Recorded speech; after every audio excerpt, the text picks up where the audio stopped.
Chapter 607. So, by the time Tongning found out about the time of the audition, the registration period had already ended.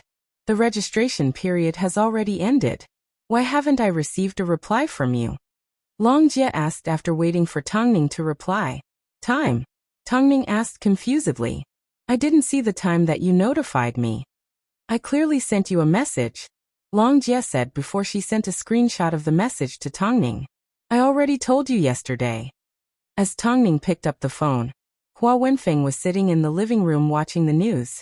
But Tongning suddenly realized that the matter wasn't as simple as it seemed. Could it be that Bus doesn't agree to it? I can understand. After all, his health is more important. He will have plenty of opportunities in the future. Talk to you later. I have some matters that I need to deal with immediately. After speaking, Tongning hung up the phone and returned to the sofa as if nothing had happened. She then sat down and placed her phone on the coffee table. Mom, did you not sleep well last night? Why are you so pale? After listening to the sound of waves for 2 consecutive nights, it would be strange if Hua Wenfeng had slept well. So she scoffed and did not respond. Tongning sneered and did not say a word. But a moment later, she pulled out her phone and flipped to a news article. She then sighed. Mom, look at this news. A mother-in-law secretly deleted messages from her daughter-in-law's phone and slandered her for having an affair with an outsider. In the end, she was sued by her daughter-in-law. There's also this news. A mother-in-law secretly looked at her daughter-in-law's phone and stole her phone's password. She then stole millions of dollars in assets from her daughter-in-law and was detained. Hua Wenfeng's expression changed as she turned to look at Tongning and asked, What are you trying to say? Mom, what's wrong? I simply thought the news was ridiculous, so I wanted to share it with you. After all, I know that you are a righteous person. Tongning replied with a smile. As soon as Hua Wenfeng heard Tongning's words, she understood what she was trying to say. Don't worry, I wouldn't do something like this. Then, how did Mom delete my messages? Tongning asked straightforwardly. As soon as Hua Wenfeng heard this, she immediately stood up and yelled, How dare you? Do you think I'm someone that you can slander? We know in our hearts whether it is true or not, Tongning said coldly. If you want to treat me as a daughter-in-law who meekly accepts adversity, then you're wrong. I, Tongning, have always been a person of my word. Even if my family does something behind my back, I will still be ruthless. You are right. I am indeed ruthless. However, you know very well why I am ruthless. If you had even the slightest hint of an elder, I would have respected and loved you, but you just had to do the opposite. Don't try to use emoting to threaten me. You have no chance of winning. Are you that confident? Hua Wenfeng laughed in disdain. Other people's daughters-in-law are filial to their husbands. You, on the other hand, will destroy this family sooner or later. As long as I have a child, this family will not fall apart.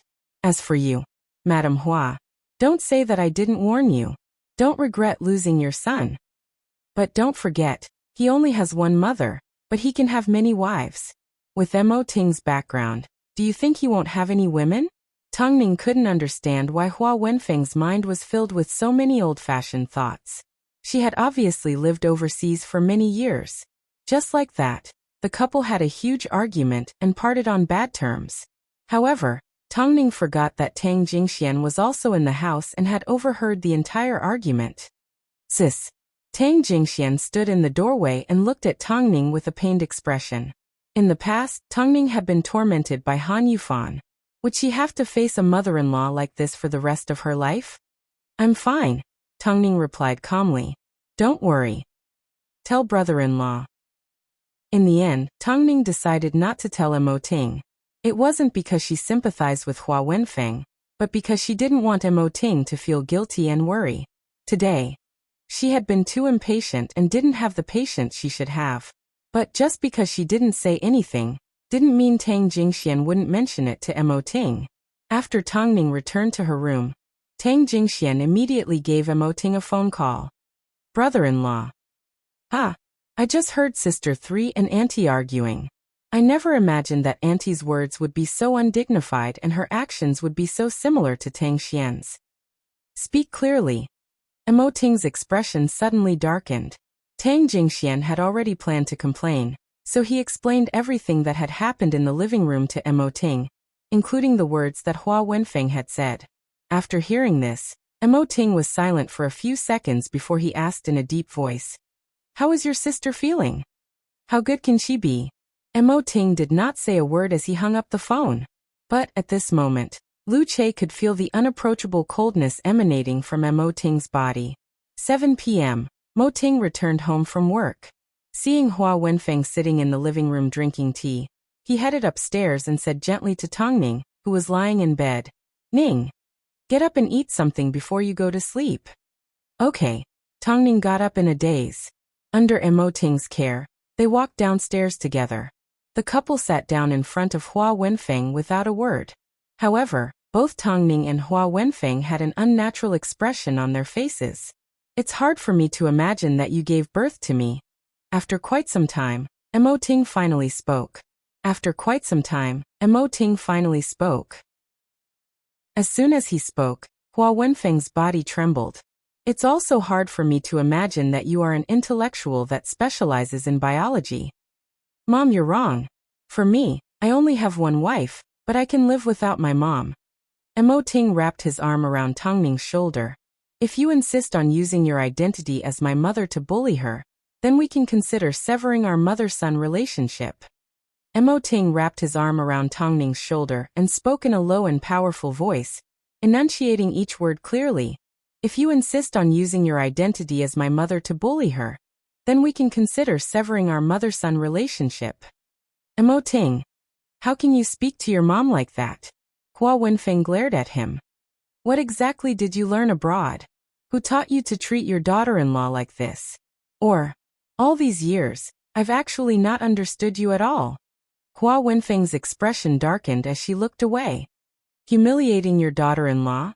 I never thought something like this would happen to you. Mom, you have truly impressed me. Of course, you know deep down that you can't control Tong Ning. Nor can you control me. From now on, it's best if you don't step foot into this household." "Mo Ting, is this how you treat your mother? Perhaps you want me to treat you in a more dignified but smarter way." This was how Mo Ting treated his enemies. Chapter 608. Hua Wenfeng froze in place, and did not continue to argue with Mo Ting. She knew, at a time like this, no matter what she said, it would only make Mo Ting and Tong Ning hate her even more. So after glancing at Mo Ting, Hua Wenfeng admitted defeat. Holding back her anger, she turned around and returned to her room. "When it comes to Mom, I have a lot of questions." Tong Ning turned and looked at Mo Ting. "Logically speaking, Mom belongs to the Bei family. Why isn't her surname Bei? Also, why does she hate actors so much? If she hates actors, then how did she tolerate Bei Qindong, grandfather, and the entire Hai Rui?" Faced with Tong Ning's question, Mo Ting lowered his head and gently stroked the back of her hand. "I originally wanted to tell you about these questions, but there are some things that I still don't understand. Give me some time." Although Tong Ning didn't quite understand what Mo Ting meant, after being married for so long, she naturally understood him. So she nodded her head. "I trust you." Mo Ting wrapped his arm around Tong Ning's shoulder and gently stroked it. However, he continued to look in the direction that Hua Wenfeng had left with an unfathomable gaze. "Also, even if she didn't do that and didn't delete the messages on my phone, I still wouldn't have chosen to attend the audition. What I'm most curious about is, how did she know the password to my phone? What do you want to eat? I'll make it for you." Mo Ting changed the topic as he sat down with his arm around Tong Ning's shoulder. "Leave this matter to me. I will arrange for Lu Che to come over tomorrow. You don't need to worry about anything. From now on, no one will ever be able to humiliate you again. Plus, I finally feel like you didn't dote on Tang Jingxian for nothing." As for the French director's seasonal drama, after looking through the script, Tong Ning and Mo Ting agreed that there was no need to create a similar character for the sake of popularity. After all, she was a reserved fighter in The Lost Relative. This was no challenge for Tong Ning, so naturally, she wasn't attractive enough. Plus, the baby in her stomach was about to be 7 months old, so Tong Ning didn't feel the need to take the risk. However, just as the public were guessing whether Tongning would attend the audition. And Zihao once again arrived at Hyatt Regency to look for Tongning. After seeing him, Tongning couldn't help but laugh. "You don't come to me for no reason. Tell me, why are you looking for me?" And Zihao was dressed in a light gray suit, giving off the appearance of a business elite. In his hands was a thick stack of documents. After exchanging glances with Tongning, he placed the script in front of her. "See if you're interested." Tongning looked down and saw the name of the script, Concubine Ning. "You're going to be the female lead, and you're going to be the villain." Hearing the word villain, Tongning suddenly laughed. After all, she had once been a top manager, so she understood Tongning's likes and dislikes. She knew that Tongning didn't like conventional things and liked to challenge the impossible. "Are you interested?" This drama is produced by Tsiwan Entertainment, and Chen Feng is the executive director. He said that as long as he has a good script, you will be the first person he will consider. He did not go back on his words. But with my current situation, Tongning realized it was impossible for her to participate in any productions, even though her heart had already been moved by the word villain. "Don't worry, this drama takes a long time to prepare. As it is produced by a national film company, they are extremely meticulous in every aspect. Even the maids in the palace need to be trained for at least half a year. So you don't need to worry," and Zihao explained. "It's not easy to find a role you like. Plus, it's such a big investment and such a big platform. I'm sure you won't reject me, right?" Tongning accepted the script and nodded her head. "How do you expect me to repay you for giving me such a big gift? Remember, there will always be a chance." Actually, this drama contained a lot of dangerous scenes, such as jumping into a deep pool or swimming in a glacier. Other actresses wouldn't necessarily put in as much effort. But when it came to Tongning, and Zihao did not doubt her at all. For the sake of acting, Tongning was willing to put in more effort than most people. This was one of her shining points that couldn't be replicated. "Okay, now that we're done with business, let's talk about something personal. Isn't it time to start dating? After all, the incident with Yin Xian has been in the past for so many years. It's time you let go of it. You used to be a manager, and now you're a director. Is there anything different about the women you meet?" "There's nothing different. Not everyone in this industry is like you," and Zihao laughed. "But a few days ago, I met a very interesting person." Speaking of this, and Zihao fell into deep thought. That day he went to Tsiwan Film and Television, and saw a group of extras at a certain filming location. Extras shouldn't be underestimated. If they died a simple death, they could easily receive a reward. For an unambitious actor, this was more than enough to fill their stomachs. But that day, he saw a pretty and cool-looking woman amongst the extras. She was waiting in line for a job, but she was also responsible for fixing people's bones to earn some extra money. Of course, this wasn't anything strange. But what made Zihao laugh was this woman was quite skilled and was a stunt double. Yet she refused to be a stunt double, she insisted on being an extra. Every time she hit someone, she would dislocate their joints and ask them to pay her to fix their bones. Her personality was quite interesting. Of course, this was the result of Zihao's repeated observations. Perhaps he could get her to act in Concubine Ning. That was Zihao's plan.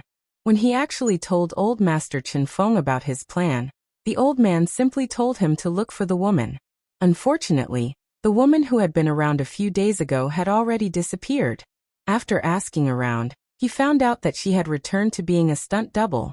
In fact, she had taken on a major drama, and was acting as a stunt double for an important character. Fine, he had indeed acted too late. At this time, Zihao had no idea that he would be entangled with this woman for the rest of his life. That afternoon, Lu Che received orders to arrive at Hyatt Regency. His mission was to help Hua Wenfeng leave the country. Although Hua Wenfeng was a little upset, since Mo Ting had already given his orders, if she didn't do as he said, there would be more conflicts in the family. At the moment, it wasn't appropriate for her to go head-to-head with Mo Ting. "Tell Tongning that even though I've left, it doesn't mean that my eyes aren't on her." Lu Che didn't know whether to laugh or cry as he helped Hua Wenfeng close the car door. Not only did Tongning have no intention of attending the audition because she was pregnant, even if she did, no one would dare to say a word. As long as Mo Ting agreed, everything would be fine. But the rare thing was Tongning always knew her limits. Chapter 609. Mo Ting had already found out from Nziheo that Tongning had been invited to concubine Ning. Of course, as soon as he saw the script, he knew that Tongning would definitely like the name of the film, especially since the story was so well written and the production was so huge. Most importantly, the film was produced by the National Film and Television Corporation. For Tongning, this was a huge recognition. Even an actor like Lin Sheng had never received such an opportunity. Concubine Ning. Interesting. Mo Ting flipped through Concubine Ning's script and saw a brief description of the character. She was a complete villain, so bad that it made people grind their teeth in anger. Of course, with such a powerful background, the production crew of Concubine Ning naturally invited a large number of actors. Just the concubines alone, there were at least 10. It was indeed a complicated harem. President, I've already made arrangements for Auntie, Lu Che reported to Mo Ting as soon as he returned to the agency. Have a look at this script. Mo Ting pushed the script of Concubine Ning towards Lu Che. This is such a good script. President, are you planning to? It's a big production with a lot of people. If Tongning enters a production like this, even if she has 3 assistants by her side, I won't be able to rest easy, Mo Ting replied calmly. Make some arrangements early so that we can adapt to the situation. After all, along the way, Tongning had already met with too many strong opponents and suffered from too many schemes. Now that she had landed a role like this after just a year of acting, it was hard to guarantee that no one would be jealous and try to do something to her. I understand, President. There's one more thing. I need you to visit an overseas research facility. Hearing the words research facility, Lu Che froze for a few seconds before he realized it was because of Hua Wenfeng. In that case, what do you want to know? Arrange for someone to investigate if my mother has experienced anything major over the past few years. Mo Ting did not explain things clearly, but Lu Che already understood his intentions. After hearing this, Mo Ting began to doubt Hua Wenfeng's character. I understand. I will take the earliest flight over. This was the reason why Mo Ting did not tell Tongning anything. He had a feeling that something wasn't right. That night, Mo Ting returned home to find Tongning sitting on the sofa reading a script. His lips curved upwards. What if I don't agree to let you act in this drama? Tongning put down her script and looked at Mo Ting with determination. Impossible. You have never stopped me from doing what I want to do. Mo Ting reached out and pulled Tongning into his embrace. He placed his chin on top of her head. As long as it's something you want to do, even if I have to give up my life, I am willing. I don't want your life. I just want you to be happy for the rest of your life. After speaking, Tongning hooked her arms around Mo Ting's neck and planted a kiss on his lips. At this time, Tang Jingxian and Su Qingyan walked out of the room and cleared their throats. Sis brother-in-law, our mission has been completed. We will be leaving now. You guys continue. Come again when you have time. Tongning smiled at the two without changing her posture. President Mo is normally such a scary person. Why is he like a lion when he's with Ningjia? Isn't it a little cute? Let's talk outside. Tang Jingxian reminded Su Qingyan. In actual fact, Tongning had already heard Su Qingyan's words. After the two left, she turned to Mo Ting and smiled. Cute? Let me see, how am I cute? Mo Ting looked at her dotingly. Ever since Nziheo heard that the young woman was going to be a stunt double, he tried all sorts of connections to track her down. There was indeed a role in Concubine Ning that suited her. But the film industry wasn't big, but it wasn't small either. It would be great if he could see the young woman act mysteriously again. Nziheo looked at the line of extras and shook his head. Just as he was about to turn around and leave, however. Just as he opened the car door, he noticed the young woman had opened up a stall to fix people's bones. She was wearing a short military jacket and a pair of black leggings. She looked like a ruffian and a little cool. Her temperament was indeed different from ordinary people. What are you looking at? Do you want to fix your bones? But someone like you should be nourishing their kidneys. As soon as Nziheo heard the woman's question, he immediately replied, "This is government territory." The young woman lifted her eyes with a hint of disdain. It was like she was asking Nziheo, "What do you care? In that case, how do I nourish my kidneys?" "Bro, take a closer look."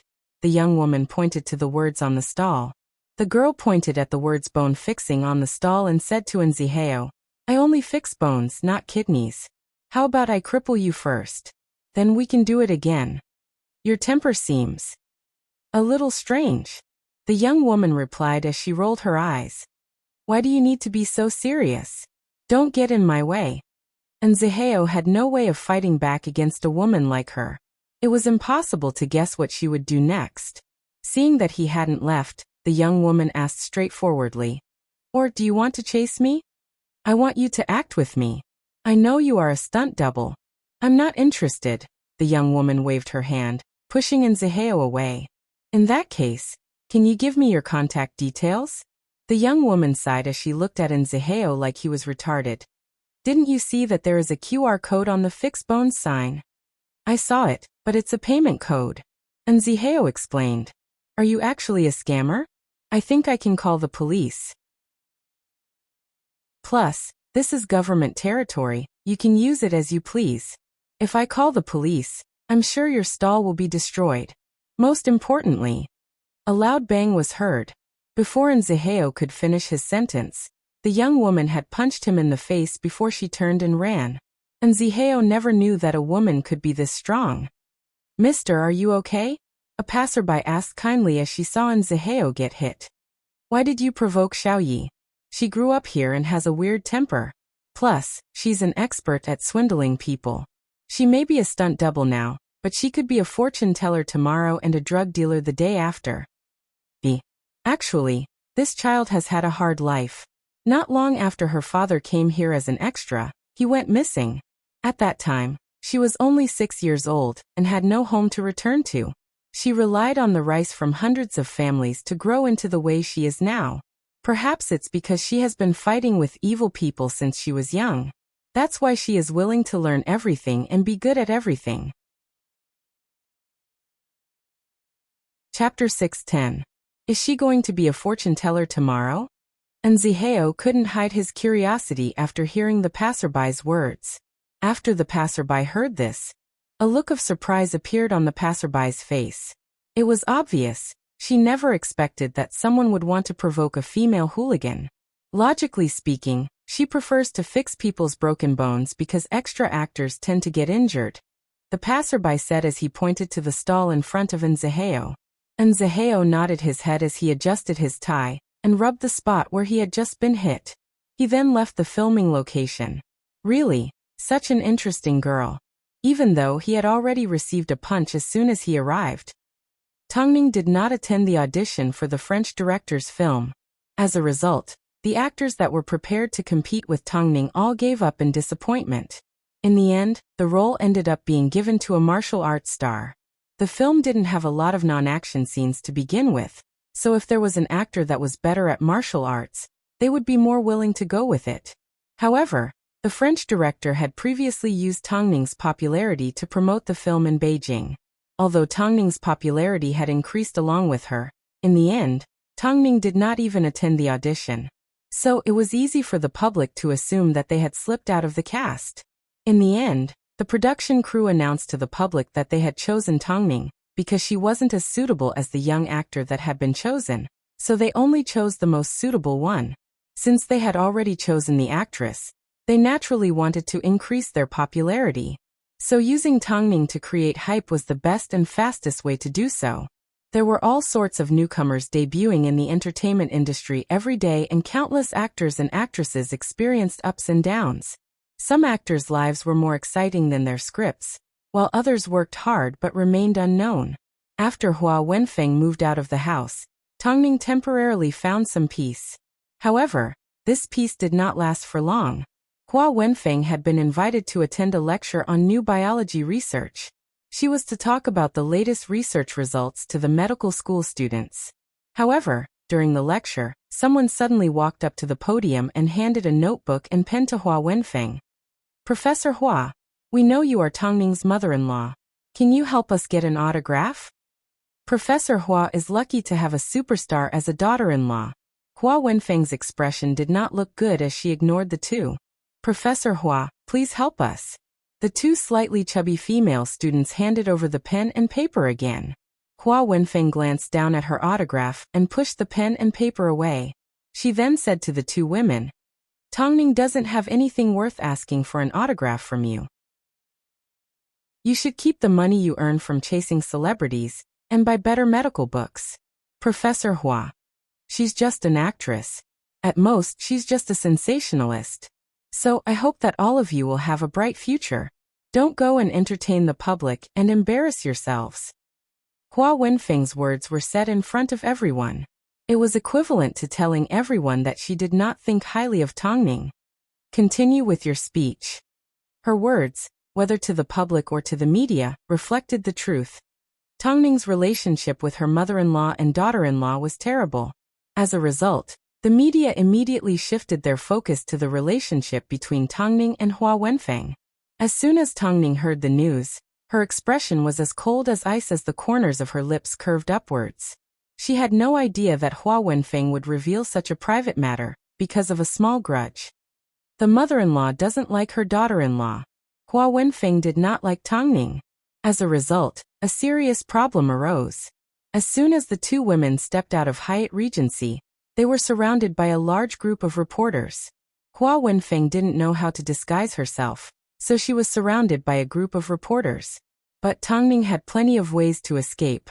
As a result, Tongning watched as Hua Wenfeng was surrounded by reporters, but she had no intention of reaching out to help her. Hua Wenfeng watched as Tongning left, but there was nothing she could do. Her eyes were filled with anger. Tongning, on the other hand, wanted to teach Hua Wenfeng a lesson. As soon as she exposed the private matters of the family, she would be hurt. Seeing that Tongning had no intention of helping her, Hua Wenfeng decided to release a statement. Actually, the rumors are not all rumors. I have indeed never acknowledged Tongning as my daughter-in-law. Previously, when Tang Xian was hospitalized and the Tang family treated her coldly, it was also true.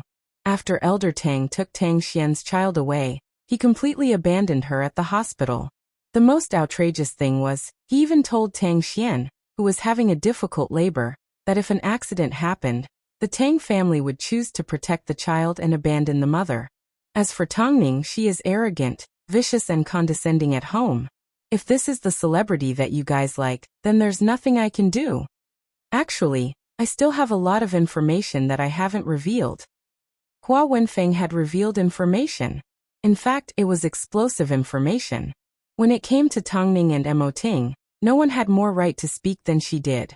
After all, she was their mother. Also, I don't know what kind of shady business she has done in the past, but the child in her stomach is not growing well and may be born with a disability. I am a medical student, so I can prove it in many ways. If you don't believe me, just wait and see. As for her brother, he is currently living with the heiress of the Su family. He has been staying at Hyatt Regency for the past few days. Every day, there have been extremely lewd noises coming from his room.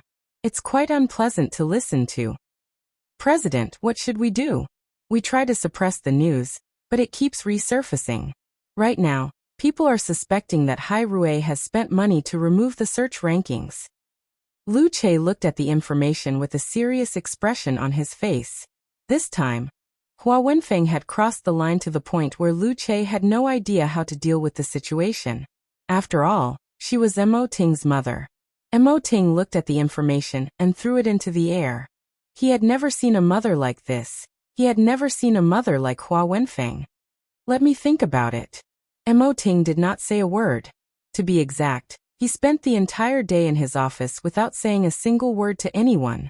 It didn't take long before Tongning gave Lu Che a phone call. Where's Ting? The president has locked himself in his office all day. Lu Che replied. Madam, do you want me to come pick you up? No matter how powerful the president is, he is still a human, not a god. No need, I'm already on my way, Tongning replied. Her first thought was whether Mo Ting would be hurt. After all, they were family. Yet, she never expected that Hua Wenfeng would stab them in the back. How was Tongning to clear her name? How was she to explain herself? Chapter 611. In fact, Hua Wenfeng's actions didn't seem like the way she treated her son. In fact, it seemed like she was treating her enemy. Mo Ting, who was as noble as a king, was supposed to have a magnanimous mother. But from the way Hua Wenfeng acted, it seemed like she didn't understand the bigger picture. Tongning stepped into Mo Ting's office through the elevator. Seeing him deep in thought, she walked behind him and gently covered his ears. You don't need to listen to anything. Mo Ting felt the warmth of Tongning's hands, and immediately covered them with his palms. He then placed a kiss on her lips. Only you would put me first when something happens. Because I care about you the most. Tongning smiled gently. I know that when something like this happens, it wouldn't be difficult for you to deal with it. But after all, other people have nothing to do with you and can't hurt your heart. But this time, it's different. She can't hurt me either. Mo Ting's amber eyes emitted a chill. He then pulled Tongning over to the sofa and sat down. He then said calmly, Actually, I didn't spend much time with my mother because she was against me taking over Hai Rui from my grandfather. Actually, her surname used to be Bei. She changed her surname to Hua after she had a falling out with my grandfather. But as for the exact details, only they know. Since I was 10, she has been traveling around the world doing research. So my understanding of her is actually similar to that of a normal friend. In fact, sometimes it's even worse. Because of the Mo family's protective nature, even though she was against me taking over Hai Rui, she still chose to turn a blind eye to it. Over the years, our relationship has remained polite and kind on the surface. After hearing this, Tongning was even more confused. All she could do was stare at Mo Ting. In that case, why does she dislike actors so much? Actually, a long time ago, although she was unhappy about me taking over Hai Rui, she didn't hate actors to the extent that she disliked them. In fact, we even argued a few times about this. So when did this change happen? I was planning to send Lu Che overseas to investigate, but he was held up today, so he didn't have time to leave yet. Mo Ting explained. All in all, Mo Ting's understanding of Hua Wenfeng was still quite hazy. Alright, as long as this matter doesn't hurt you, then it's fine. It's just that our current situation. Don't worry, leave it to me, Mo Ting comforted. You just need to give me some time. I've said it before, I'm never worried that you won't be able to resolve it. I'm simply worried that you won't be able to do it. Tongning was, after all, Mo Ting's mother. At a time like this, she could empathize with Mo Ting's dilemma. After all, because of Xia Yuling, she had suffered a lot in the past. So she understood the pain of being dragged down by a family member. Can't bear to do it. Mo Ting had never thought so. During this time, Elder Mo called to show his concern. At that time, Mo Ting was busy with PR, so Tongning picked up the phone. As soon as Elder Mo heard Tongning's voice, he immediately said, Ignore that crazy woman. Even a vicious tiger won't eat its cubs. This woman is simply unreasonable. It wasn't without reason that Elder Mo was so angry. After all, the Mo family and Tang family's reputation had been completely destroyed by Hua Wenfeng. Grandfather, don't worry, Ting will handle it. But you've implicated your family for no reason, Elder Mo sighed. Elder Mo sighed. Wenfeng wasn't like this before. I don't know when she changed. As soon as Elder Mo heard that Mo Ting would handle it, he immediately hung up the phone. However, Tongning noticed the hidden meaning in Elder Mo's words, so she immediately stopped him. Grandfather, wait. What's wrong? Can you tell me a little about Mom's past? Tongning almost forgot that Elder Mo was the person that was most familiar with Hua Wenfeng. Past? In the past, she was very considerate. But now, perhaps it's because she's going through menopause? Tongning did not ask any further, nor did she continue to chat with Elder Mo. She was certain that the questions in her heart were also unsolved mysteries for Mo Ting. Another big piece of entertainment news was released in Beijing, and the person who revealed it was Mo Ting's mother. The internet was in a heated discussion. Everyone wanted to know if Hua Wenfeng's words were true or not. And Zihao gave Tongning a phone call, but she told him not to worry. So, Zihao continued to immerse himself in his search for the woman called Xiao Yi. Perhaps it was because she felt guilty for hitting Zihao. When Zihao went to the stunt double's location, the stunt double did not show up. Afterwards, Zihao went to the overhead bridge and asked around for more information, but he still couldn't find the stunt double. Zihao thought to himself, this little girl is so smart. She must be watching my every move from afar. So he pretended to leave and sat in the car for an hour. By the time he returned to the stall, the stunt double had indeed arrived. However, as soon as she saw Zihao, she acted like she had seen a ghost as she immediately ran away. Zihao instinctively chased after her. But the two ran for a few kilometers. Just as they were both exhausted, Zihao suddenly yelled in front of him. Why are you running? If I don't run after hitting you, do you think I'm going to get chased? Are you stupid? The stunt double held onto her waist as she distanced herself from Zihao. How about this? I'll help you fix your bones and give you a massage where I hit you earlier. Okay, as long as you don't run away again. Zihao comforted as he held onto his chest.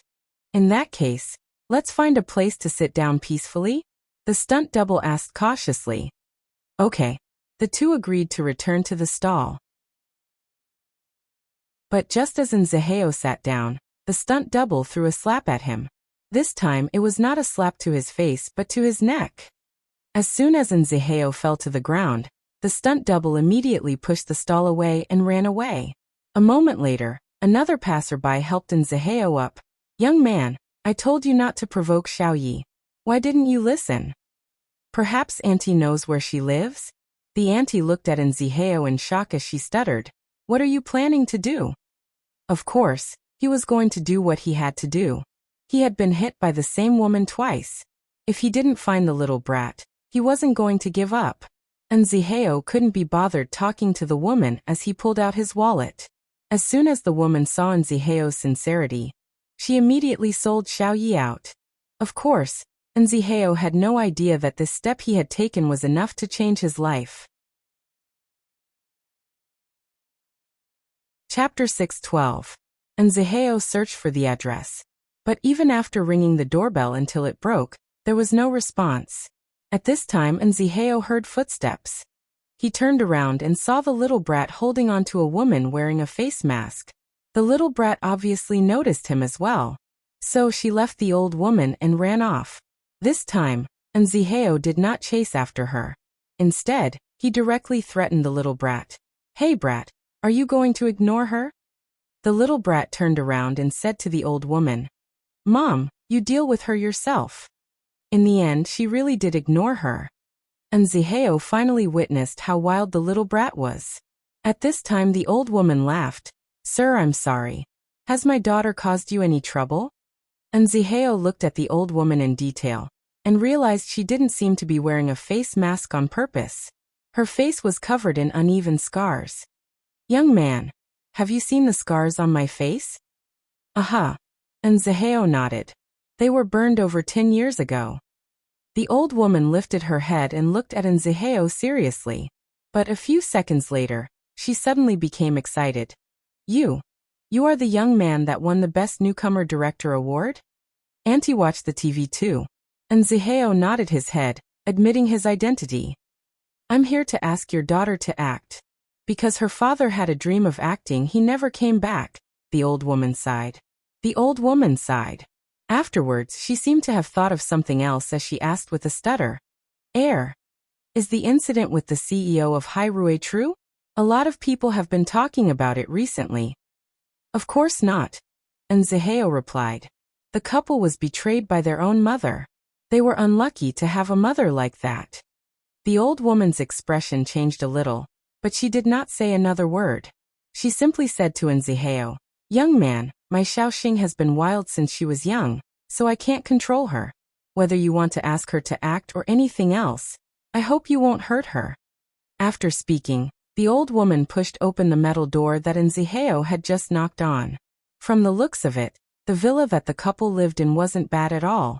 And Zihao thought back to how the wild girl looked when she set up her stall outside. He had never seen anyone wilder and stranger than her. Little star, in his opinion, since it was so difficult to control, it should be called a little gorilla, right? After Zihao left, Chen Xingyan slowly returned home. Seeing that her mother had already removed her mask and was disinfecting it, Chen Xingyan immediately stepped forward to help. Old madam, step aside. Let me do it. Xing, her mom has a favor to ask of you. Beg me. Chen Xingyan said indifferently. No, nothing. After keeping this secret for decades, she suddenly couldn't bring herself to reveal it. The old woman stuttered as she received the item from Chen Xingyan's hands. She then put on a new mask to cover the scars on her face. Spit it out. Can you contact the young man during the day? Actually, I have something to tell him. Oh, that troublemaker. As soon as Chen Xingyan thought of Zihao, she thought back to how he chased her down the street. It was actually quite funny. That idiot was driving, yet he insisted on using his legs. I'll give it a try. Didn't you want to be an actress in the past? This time, that young man came looking for you. Why didn't you agree? The old woman asked as she stepped out of the bathroom. Me? Acting? Who's going to take care of you? This was the reason why Chen Xingyan spent more time setting up her stall than being a stunt double. For as long as she could remember, her mother had always been covered in burns. At first she didn't understand much, so she was scared by the old woman. But she slowly got used to it. Speaking of which, her mother was burned before she was born. And the person that saved her was Chen Xingyan's father. He didn't mind that his mother was disfigured.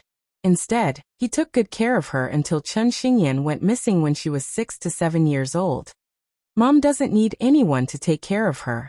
At this time, Chen Xingyan didn't understand the old woman's intention, so she didn't take her words to heart. It wasn't until the next morning, when she was about to set up her fortune-telling stall, that she realized the old woman was nowhere to be seen. Chen Xingyan looked around and finally found a letter in the old woman's room. Xing, go act. I'm leaving. Go relax, don't worry about me. The young man that chased after you yesterday wasn't bad. I liked him as soon as I saw him because his eyes were clear. Go act with him, otherwise you will definitely regret it. Also, I've taken all the money with me. As soon as Chen Xingyan saw this, she was furious. She immediately gave the old woman a phone call, but her phone had already been turned off. Chen Xingyan looked left and right until she arrived at the old woman's favorite place. But she discovered that her mother had indeed abandoned her this time. She's so clean. She's even picked up a penny from under the bed. The old woman had indeed left. But she didn't take the money with her to relax. Instead, she took it overseas to see if she could recover her burned appearance.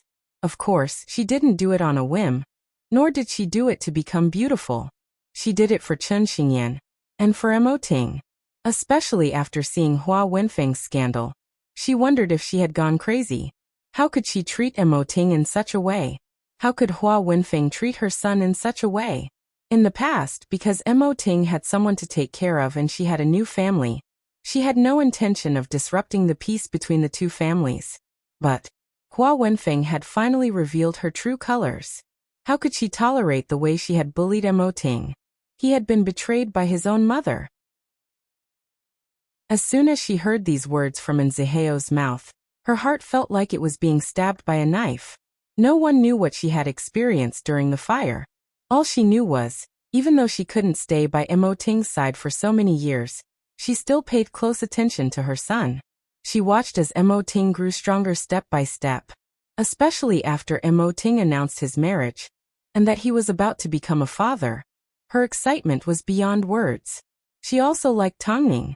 There was no particular reason why she liked her son. It was simply because this woman was sincere towards her son. No matter how scheming she was, as long as it was directed towards outsiders, she didn't think it was overboard. Although she didn't know why her mother had left, Chen Xingyan suddenly decided that she would accept Zihao's role.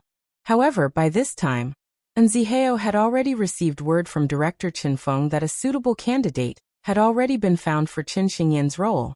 So, Zihao no longer needed to wait for her every day.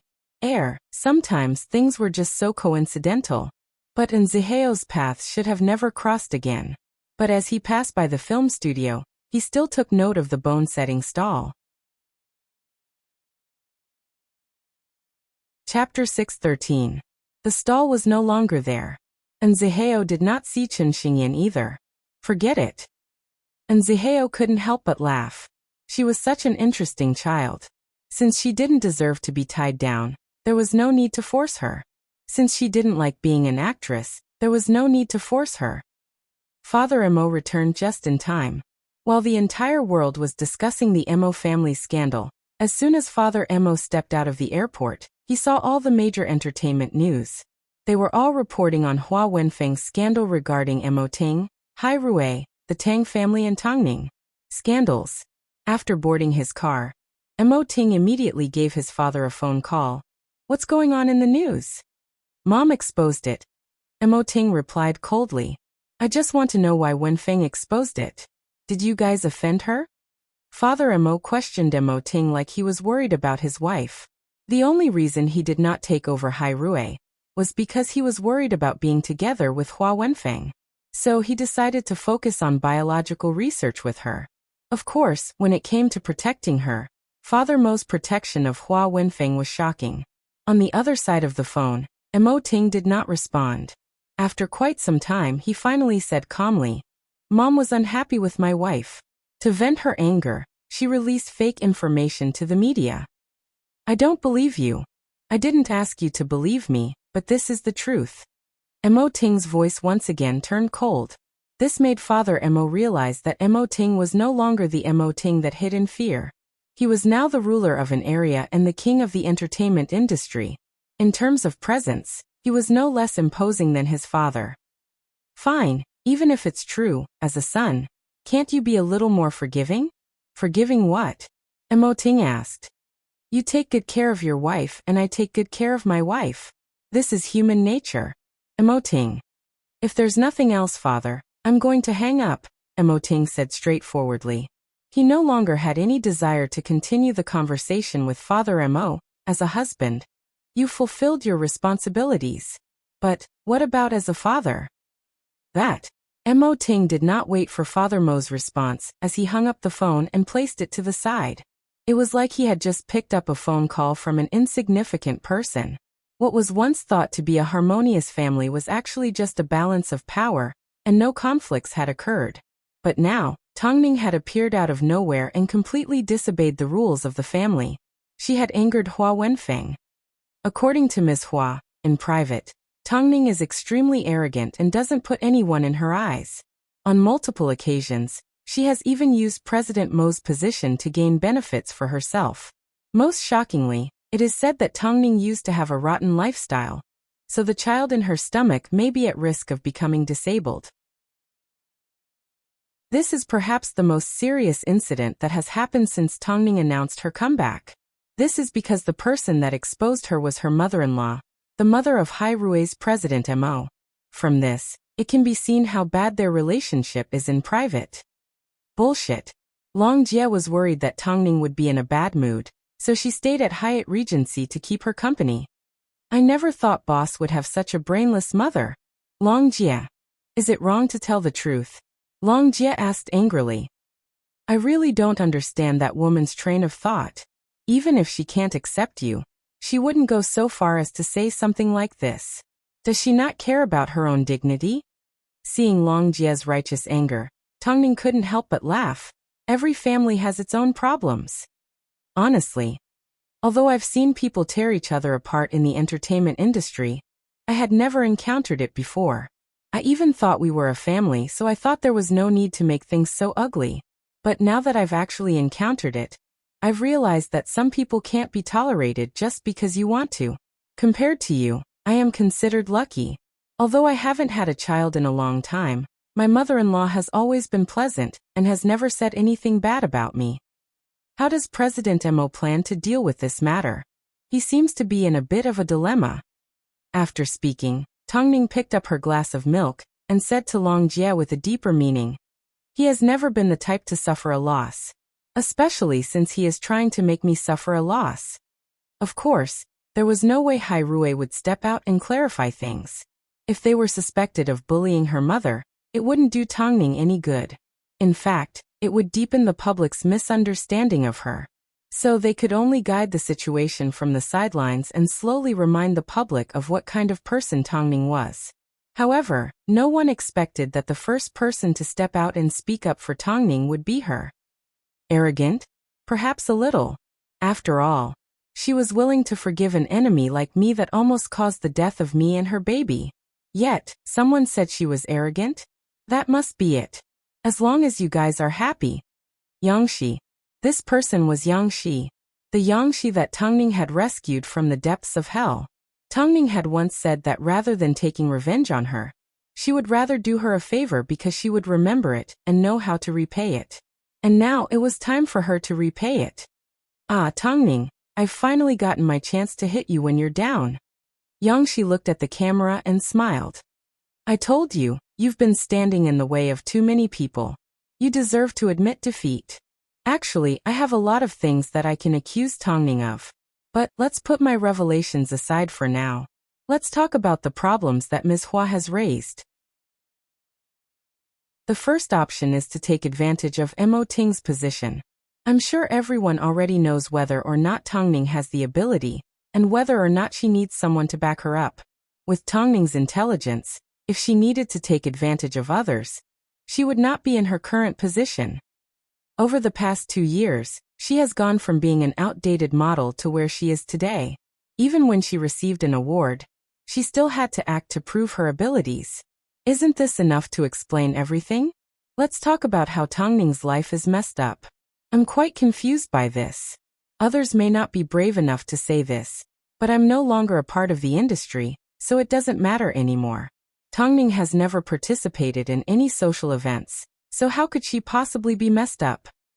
There's also the baby in her stomach. Honestly, Ms. Hua, as Tongning's former enemy, I would like to say something. It's none of your fucking business. Although you are a mother-in-law, even a mother-in-law has no right to criticize her son's life. The funniest thing is, her brother's boyfriend and girlfriend are having a private life at home. What does that have to do with you? You control everything, yet you're interfering with her sex life? She keeps her door shut. Chapter 6:14. Haze, to be honest, most young people don't want to be controlled by their parents-in-law these days. What would you feel if your parents-in-law took out your private life and gossiped about it? Above all, they are creating something out of nothing. Tongning has a high EQ. To put it bluntly, she doesn't care about what you say. She can turn anything into motivation. So, there's no way she would step out to clarify things. Even though she has a mother-in-law like this, she is still an elder. If she were to step out and argue, what would happen to her? But the funny thing is, from beginning to end, you guys are the ones that have been led around by the nose and have lost your ability to judge. Just wait and see.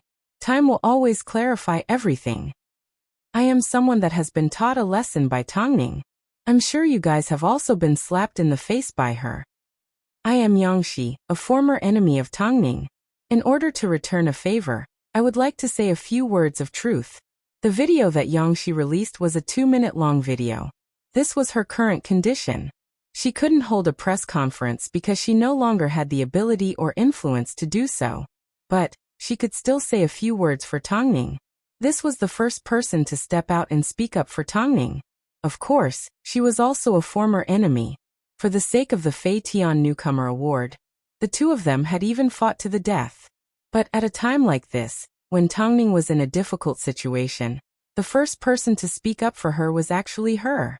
The internet was originally filled with praises for Hua Wenfeng's courage, and the fact that she was brave enough to go against Tongning. At the same time, they were also trying to confirm if Hua Wenfeng's words were true, even though everyone already had an answer in their hearts. However, no one thought too deeply about the relationship between the mother-in-law and daughter-in-law. It wasn't until Yangshi spoke up that everyone realized what was going on. That's right. In reality, everyone had their own judgment on how trustworthy Hua Wenfeng's words were. In fact, the people in Beijing already had their own judgment on what kind of person Tongning was. At least, up to this point, Tongning had not done anything that was worthy of criticism. She had always been flawless, so how could she possibly reveal so many flaws in front of her mother-in-law? So, Tongning's incident had yet to be investigated. But Hua Wenfeng had interfered too much with her son and daughter-in-law's lives. In fact, she had even cursed the child in Tongning's stomach, her own grandson. A person like this would never be accepted by a daughter-in-law, no matter what family she was placed in. Above all, this incident had happened in front of the entire nation. So there was no way Hua Wenfeng could deny it. My mother-in-law is right. But I've heard worse. Not long after my friend got married, her mother-in-law brought her home with her and told her to get along. What a joke. Oh right. My mother-in-law previously said sensitive to with, Hua brought with your daughter-in-law, my friend and told with Wuden. No direct with, I have a with. What I say? Hua, you say you ridiculous. With. I have and with I have I with, they have. No of two of they say honest. All in all, I think Hua Wenfeng has no proof. She is just spouting nonsense. So, I think I should support Tongning. Otherwise, I'm afraid my mother-in-law will treat me the same way. I can tolerate everything else because my mother-in-law has a loose mouth. But cursing the child in Tongning's stomach is something I can tolerate. If it was someone else's child, it would have been fine. But it had to be your grandson. How could you curse him? If the child ever finds out, I don't think you can be his grandmother anymore. Hua Wenfeng had no idea that her original intention to teach Tongning a lesson would go out of control and have the opposite effect. Mother-in-law. As a mother-in-law, she did not act like an elder at all. She did not show any respect to the younger generation. Instead, she revealed her evil side and made people want to vomit. Online, Hua Wenfeng was scolded one after another. In fact, the attacks were quite fierce. After seeing this, Hua Wenfeng was furious. So she immediately gave Mo Ting a phone call. Isn't Hai Rui the leader of the entertainment industry? Why didn't they suppress this news? What news are you referring to? Mo Ting asked as he sat in his office. Are you going to allow the entire nation to scold your mother? It doesn't hurt or itch. Mo Ting replied calmly. Because before you were scolded, Tongning and I had already experienced this feeling. You. Mo Ting did not wait for Hua Wenfeng to lose her temper again. Just as he was about to put down his phone, an anonymous phone number suddenly appeared on his phone. Mo Ting immediately picked it up. Hello. President Mo. The matter has been settled. I've already repaid the favor I owe Tongning. This was a phone call from Yangshi. Of course, this also indirectly told everyone that Yangshi's decision to step forward at this time was part of Mo Ting's plan. After all, the first person he thought of was Yangshi. Mo Ting's PR had always been impeccable and flawless.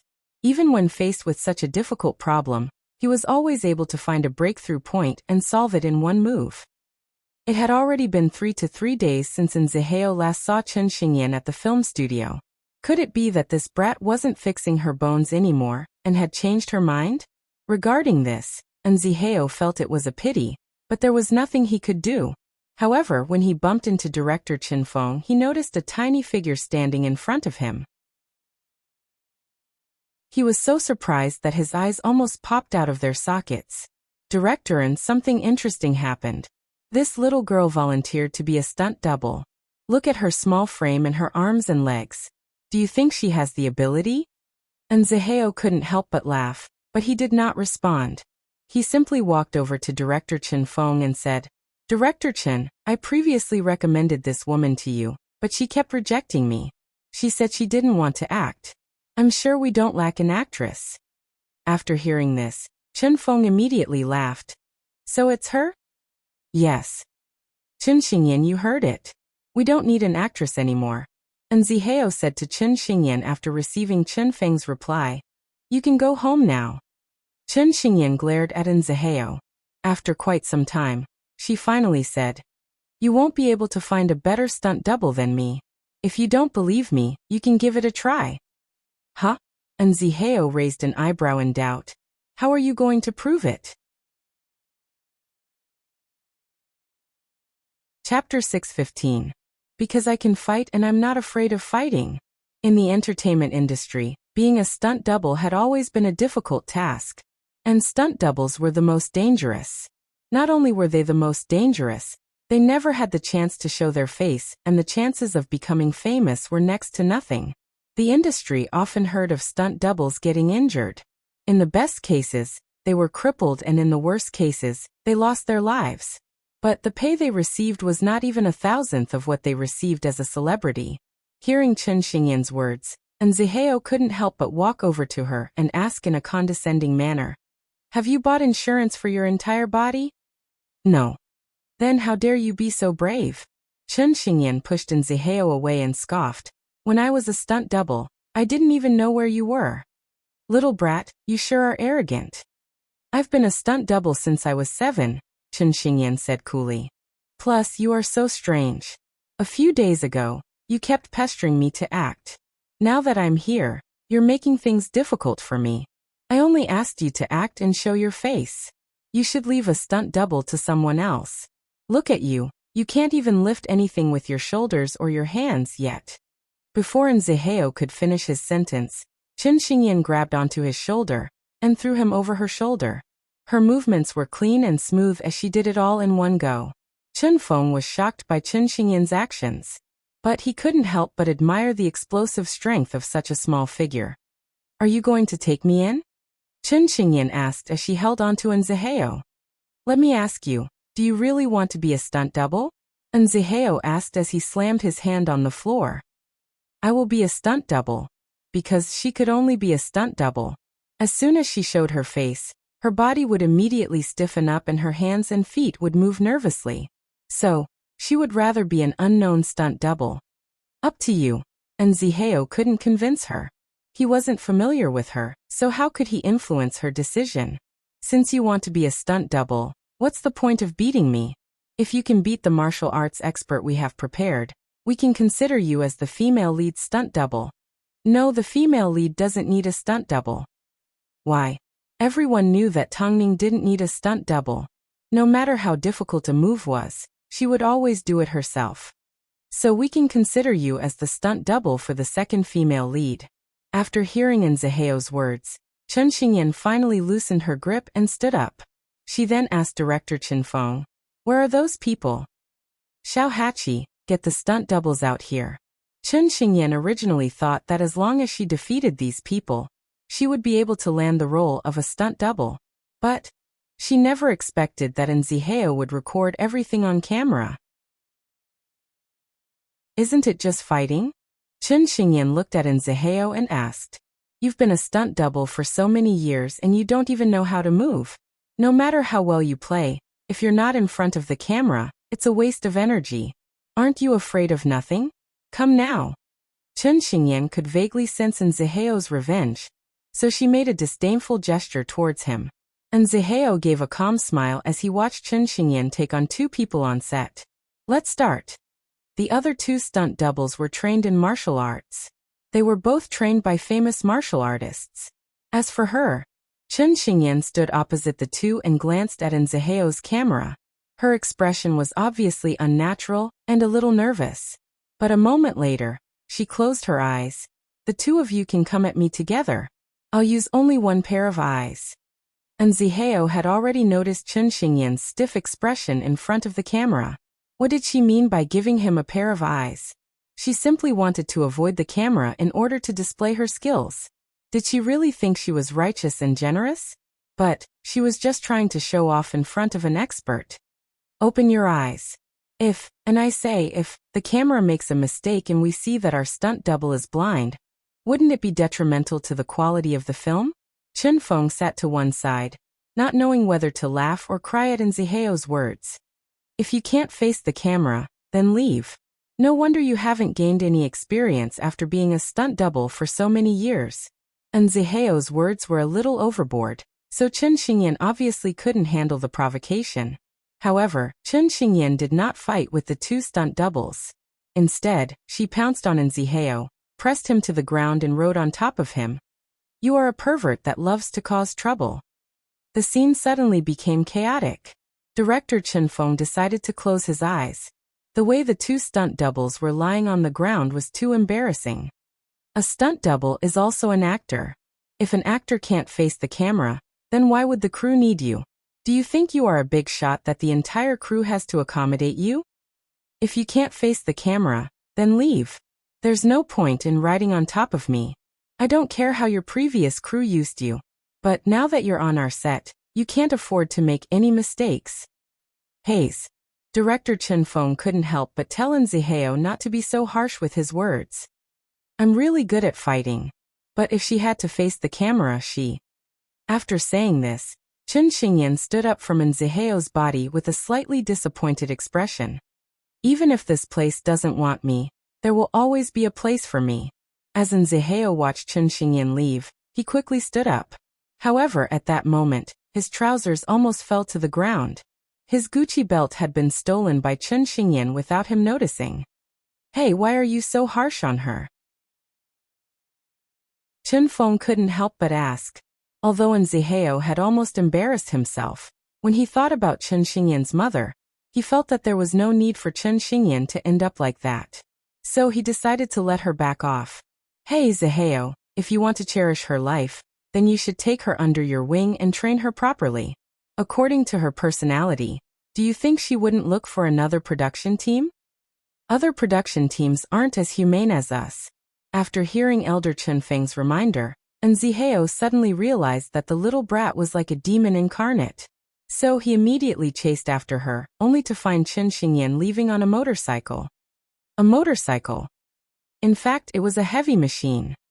Chen Xingyan looked at Nziheo from afar as she grabbed onto his belt with one hand, and prepared to leave with a provocative look on her face. At this time, Nziheo suddenly yelled, I'm going to let you be a stunt double. But I have one condition. You need to sign a contract with me to be my stunt double, and listen to everything I say. Otherwise, I can make it so that you won't be able to find work in the industry. Chapter 6:16. Meanwhile in South Korea. Madam, it's not that we don't want to help you, but you've already been here too many times. With the extent of your injuries, we can't help you recover. Even if you do recover, you won't be able to return to how you used to be. The staff from the plastic surgery hospital spoke in fluent English. I think it's best if you look for another hospital. The woman put on her mask in disappointment. Although she had already gotten used to it after so many years, she had never been as anxious as she was now. If she couldn't recover her looks, then she wouldn't be able to show her face in public. In other words, she would embarrass Mo Ting. She didn't want to endure being pointed at by others, nor did she want Mo Ting and Tang Ning to suffer along with her. Most importantly, even if she went out looking like this, she wouldn't be able to deal with the Hua woman. In reality, she had always had faith in medicine because she believed that science would always improve. But after so many years, the injuries on her face had already become permanent and irreversible. If this continued, what would Mo Ting and Tang Ning do if they were to encounter endless problems in the future? When the time came, it seemed she could only place her hopes on DNA.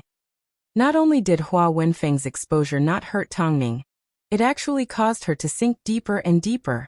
The public had already labeled her as the classic example of an evil mother-in-law, because her actions were enough to make millions of young people dislike her. Later that night at Hyatt Regency's seaside villa, Hua Wenfeng saw the insults and attacks online. She did not have the tolerance and tolerance of those in the industry, so her eyes turned red with anger as she threw her phone to the side. Honey, be careful not to hurt yourself, Father Mo comforted. I'll get Mo Ting to deal with this matter. Deal with it. Apart from Tang Ning, does he even have a place in our eyes? Hua Wenfeng asked. Look at this child. We've always treated him well, but look at him now. For the sake of a woman, he's willing to let the entire country curse his mother. What kind of son have I given birth to? Why don't we return to the U.S.? Father Mo suggested. What do you mean by return? You may be able to tolerate this, but I can't, Hua Wenfeng retorted. How did I give birth to a son that doesn't even recognize his own family? Don't tell me you still want to go against Tang Ning? Forget it. It's beneath your status. Especially since she's already married to our son. Don't worry about it. Hua Wenfeng snorted. In reality, Tongning had already experienced most of the methods that were used against her in the industry. So no matter what Hua Wenfeng was going to do, she was not afraid. But compared to scheming, Tongning preferred to spend her time practicing her script. After all, the more she read Concubine Ning, the more interested she became. Originally, everyone thought that this was simply a story of Concubine Ning messing up the court, but what surprised them the most was the various twists and turns in the story. Concubine Ning did all the bad things in the world, but in the end, she was finally caught by a loyal soldier and beheaded in front of the entire nation. But the person that was killed was Concubine Ning's older sister. So, she once again escaped and reappeared in the morning court of the next day. The head that was beheaded disappeared without a trace. Some people said that Concubine Ning had reincarnated in someone else's body. Others said that the previous emperor must have done too many evil deeds to allow Concubine Ning to continue her purgatory. But at this time, Concubine Ning changed her evil ways. Step by step, against the opposition of the public, she revealed her virtue. Eventually, the public's hatred for her changed to love and respect. But one day, a headless corpse appeared in court and asked for Concubine Ning's head. Everyone was scared out of their wits. Only Concubine Ning revealed the truth. She was indeed not Concubine Ning. She was actually Concubine Ning's older sister. She had been framed by her younger sister and beheaded. But to punish Concubine Ning, the heavens chopped off her head and allowed her to reincarnate in Concubine Ning's body. After hearing this, everyone present immediately wanted to capture the headless female corpse. However, the headless female corpse cut her finger and wrote a few big words in the main hall. The people in the imperial court are undoubtedly the treacherous concubines. Unfortunately, no one believed the headless female corpse's words, and they directly dismembered her into pieces. But what was her real identity? Even Tongning did not manage to get her hands on the final script. Are you that obsessed with this script? After returning home from work, Mo Ting saw Tongning engrossed in her book, so he approached her and asked. Tongning put down the script and smiled at Mo Ting. This story is full of ups and downs. It is indeed interesting, but it is also very difficult to film. I like this kind of challenge. No matter how interesting it is, you still need to eat first. Mo Ting put away her script and pulled her into his embrace. If you go hungry, my heart will ache. Okay. Tongning obediently allowed Mo Ting to lead her to the dining table. Lu Che will be away for a few days, so from tomorrow onwards, I will be a little busier. You can ask Feng Yu to share the burden. Feng Yu already has a lot of work to begin with. If you ask him to share the burden, Hu Jingjing will have a problem with it, Mo Ting replied. In reality, this was simply a case of love the house, love its dog. If it was someone else that wasn't Tongning's friend, Mo Ting wouldn't have bothered. Okay. But Zihao said he was going to deliver the script for the last episode today, but he's still nowhere to be seen. Tongning didn't know about the stunt double yet. She was simply surprised that the usually punctual Zihao didn't show up today. In reality, Tongning was looking forward to it because she really wanted to know the content of the last episode. She really wanted to know the answer.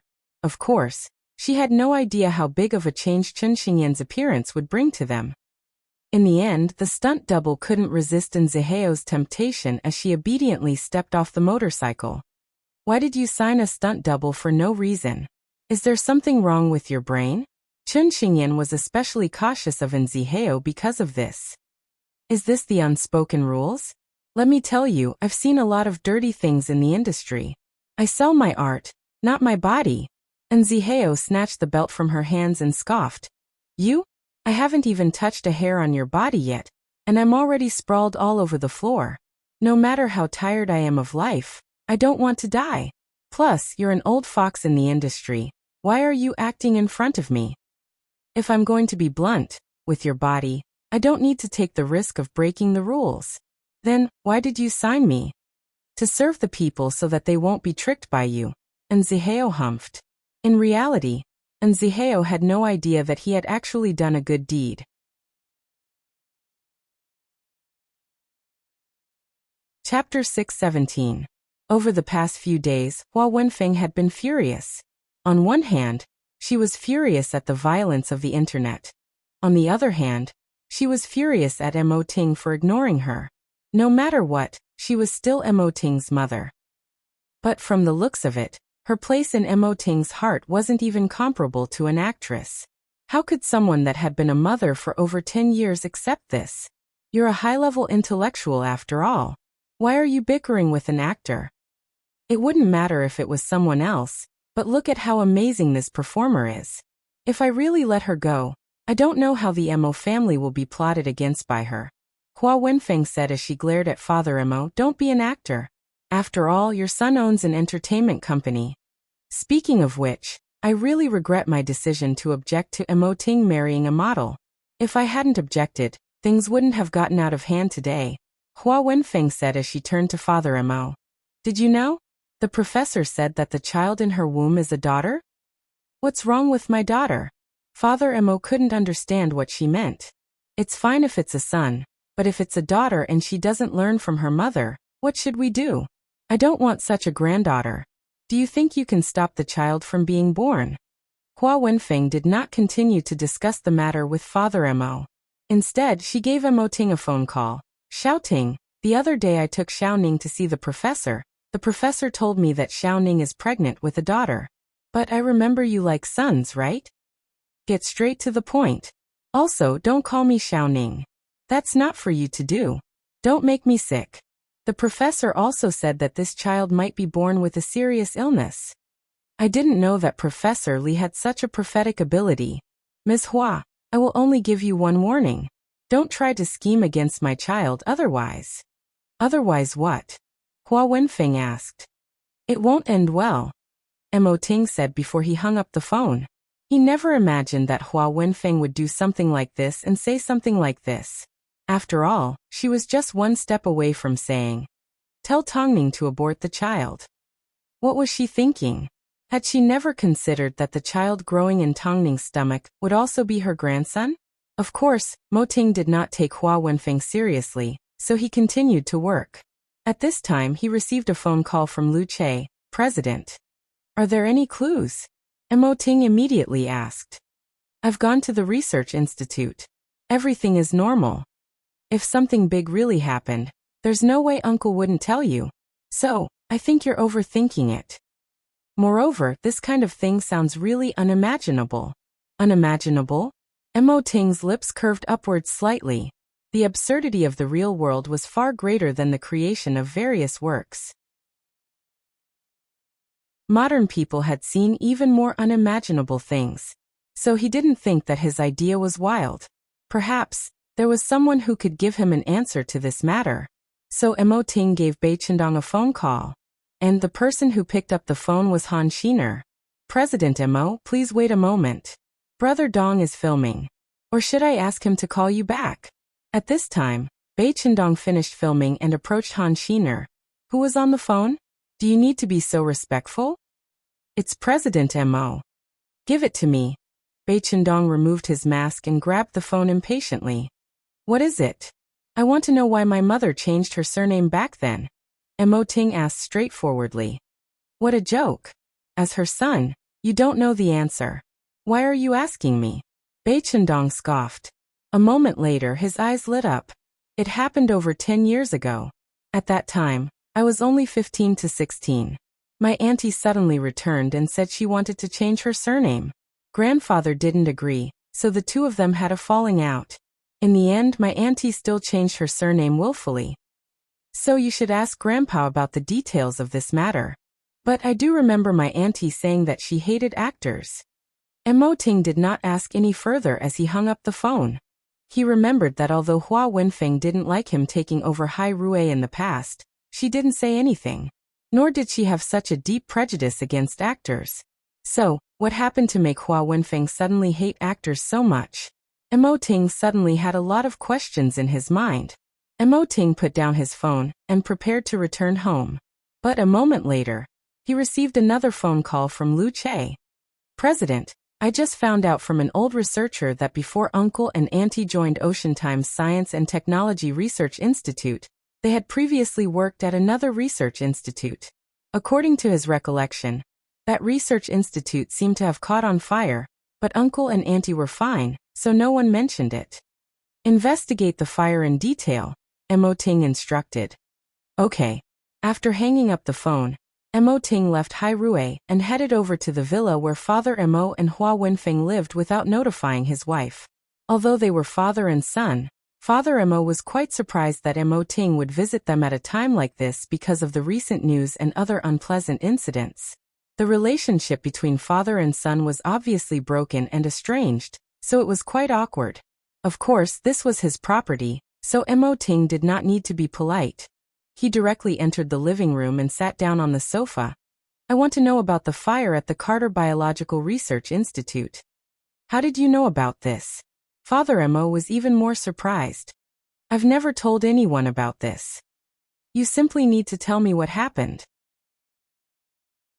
Father Mo thought for a moment before he walked over to the sofa opposite Mo Ting and sat down. That was 19 years ago. At that time, you were only in your teens. That's why I've never told you about it. It's not a big deal. At that time, the research institute caught on fire because a specialist didn't handle the chemicals properly. Luckily, your mother and I were fine, so we moved to the current research institute. From that day onwards, has Ms. Hua changed in any way? Mo Ting asked with a deeper meaning. Father Mo did not think too deeply into it, so he replied. Your mother was terrified. She was bedridden for over a month before she slowly got better. Perhaps she was affected by the chemicals, so she became a little more irritable. What about her insistence on changing her surname? What's wrong with you today? Father Mo asked curiously. You simply need to answer me. Mo Ting emphasized coldly.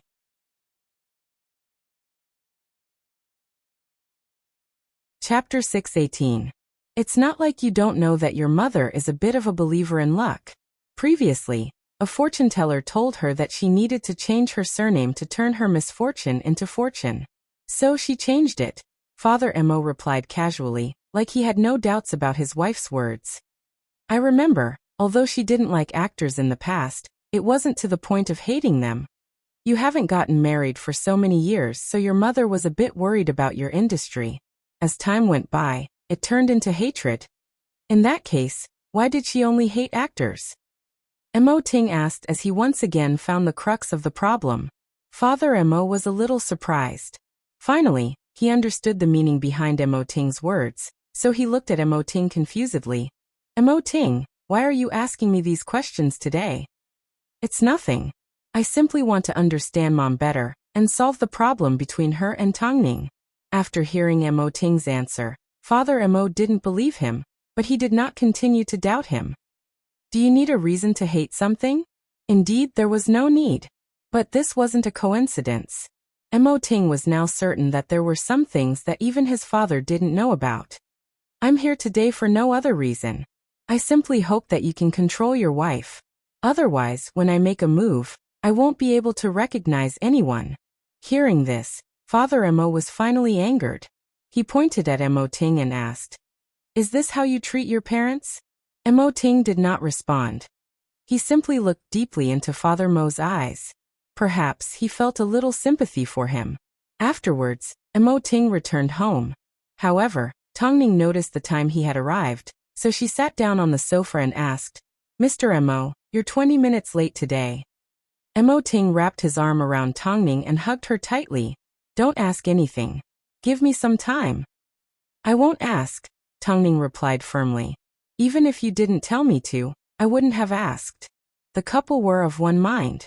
Tongning could vaguely guess what Mo Ting had been up to recently. By the way, Jingjing invited me to her birthday party. Do you want to go? Mo Ting let go of Tongning and helped her lie down on the sofa. He then tidied up the script on the sofa. Of course I have to go, Tongning said. Within the industry, she didn't have a lot of friends to begin with. Apart from those that were about to betray her, like Song Yanshu, how many people did she have left that she could confide in? I'll arrange it. How long is it? 7 o'clock at night the day after tomorrow. Late at night, in the black and white apartment, Chen Xingyan tossed and turned in bed, unable to fall asleep. She still hadn't given Zaheo an official answer. whether or not she wanted to become his stunt double. If she signed the contract, she would be able to get a lot of resources. She would not have to worry about not having a substitute in the future. However, at the same time, she would also lose her freedom and would no longer be able to be the devil incarnate that she used to be. Should I sign it or not? Just as Chun Xingyan was at her wit's end, she suddenly heard the sound of the door opening. She went downstairs and saw a woman carrying her luggage at the door. She immediately went up to her and asked, "Mom, where have you been?" The woman put down the luggage in her hands and suddenly looked at Chun Xingyan with a dark expression. "Xiaoxing. Mom has something to tell you. Just say it. Why are you so serious?" Chun Xingyan rolled her eyes as she took the luggage from the woman's hands and led her to the sofa. The woman was silent for a moment before she grabbed onto Chun Xingyan's arm and said, "Actually." "Ah." The woman looked at Chun Xingyan in seriousness, but she couldn't say a word. The words were stuck in her throat, but she couldn't get them out. "Forget it. Mom is tired. I want to get some rest." As soon as Chun Xingyan heard this, her initial excitement disappeared. "Mom, we don't have secrets, do we?" "Mom is really tired." The woman insisted. "Fine, if you don't want to tell me, then I'll tell you. I can only be a stunt double, but I have one condition. I need to sign a contract with someone and follow their arrangements. What do you think? Is it the young man that you hit last time?" The woman thought for a moment before replying. "You can sign it. I think he's a good guy." Actually, another reason was because she knew that Zihao and Tongning had a good relationship. With this relationship, it would be easier for her to find out about Tongning and Mo Ting. What's good about him? Chun Xingyan couldn't help but complain. "But since you're confident, I don't mind. Let's just sign it. Do you think I'm afraid that he'll eat me up? If he dares, I can cripple his brother." After hearing Chun Xingyan's words, the woman wasn't sure if she had done the right thing by persuading Chun Xingyan. She had almost said it out loud, but if Chun Xingyan found out, according to her temper, she would definitely storm over to Hai Rui and cause trouble for Hua Wenfeng. This wasn't what she wanted. She needed to slowly plan and take her time. So, if she allowed Chun Xingyan to sign with Zihao, she would have the opportunity to get close to Mo Ting and Tongning. This would also give the siblings a chance to get to know each other better. Would Xiao Ting like Chun Xingyan's naughty sister? "But Mom, I have a question. Zihao has asked me to give him an answer at Hua Jingjing's birthday party in 2 days. But I don't have a proper dress." "Silly, Mr. N must have confirmed that you've agreed to sign with him. He's trying to introduce you to some contacts." The woman immediately saw through Zihao's plan. "I know. You're trying to trick your mom into giving you back your money, aren't you? Hua Jingjing's birthday party." According to Hua Jingjing and Tongning's relationship, there was no reason for Tongning not to attend. Perhaps that would be her only chance to see Mo Ting. "Xiaoxing, since you've decided to sign the contract, you should take Mom with you. I have a few things I want to say to Mr. N." Chun Xingyan was a little surprised. She never expected that her mother would one day take the initiative to attend a public event. So she was completely stunned. "What? Are you afraid that your mother will embarrass you? Who would dare to say anything bad about my mother? Unless she doesn't want to live." Chun Xingyan immediately put her arm around the woman's shoulder and said, "Looks are nothing. My mother is the best mother in the world. Of course, if my mother could return my money, that would be even better. I'll return it to you, I'll return it to you." She didn't dare to acknowledge Mo Ting because she was currently in an ugly state. Over the years, she had already seen through the strange gazes of the world. So, she didn't want Mo Ting to be ridiculed and laughed at because of her. In this world, sometimes a beautiful face could do a lot of things.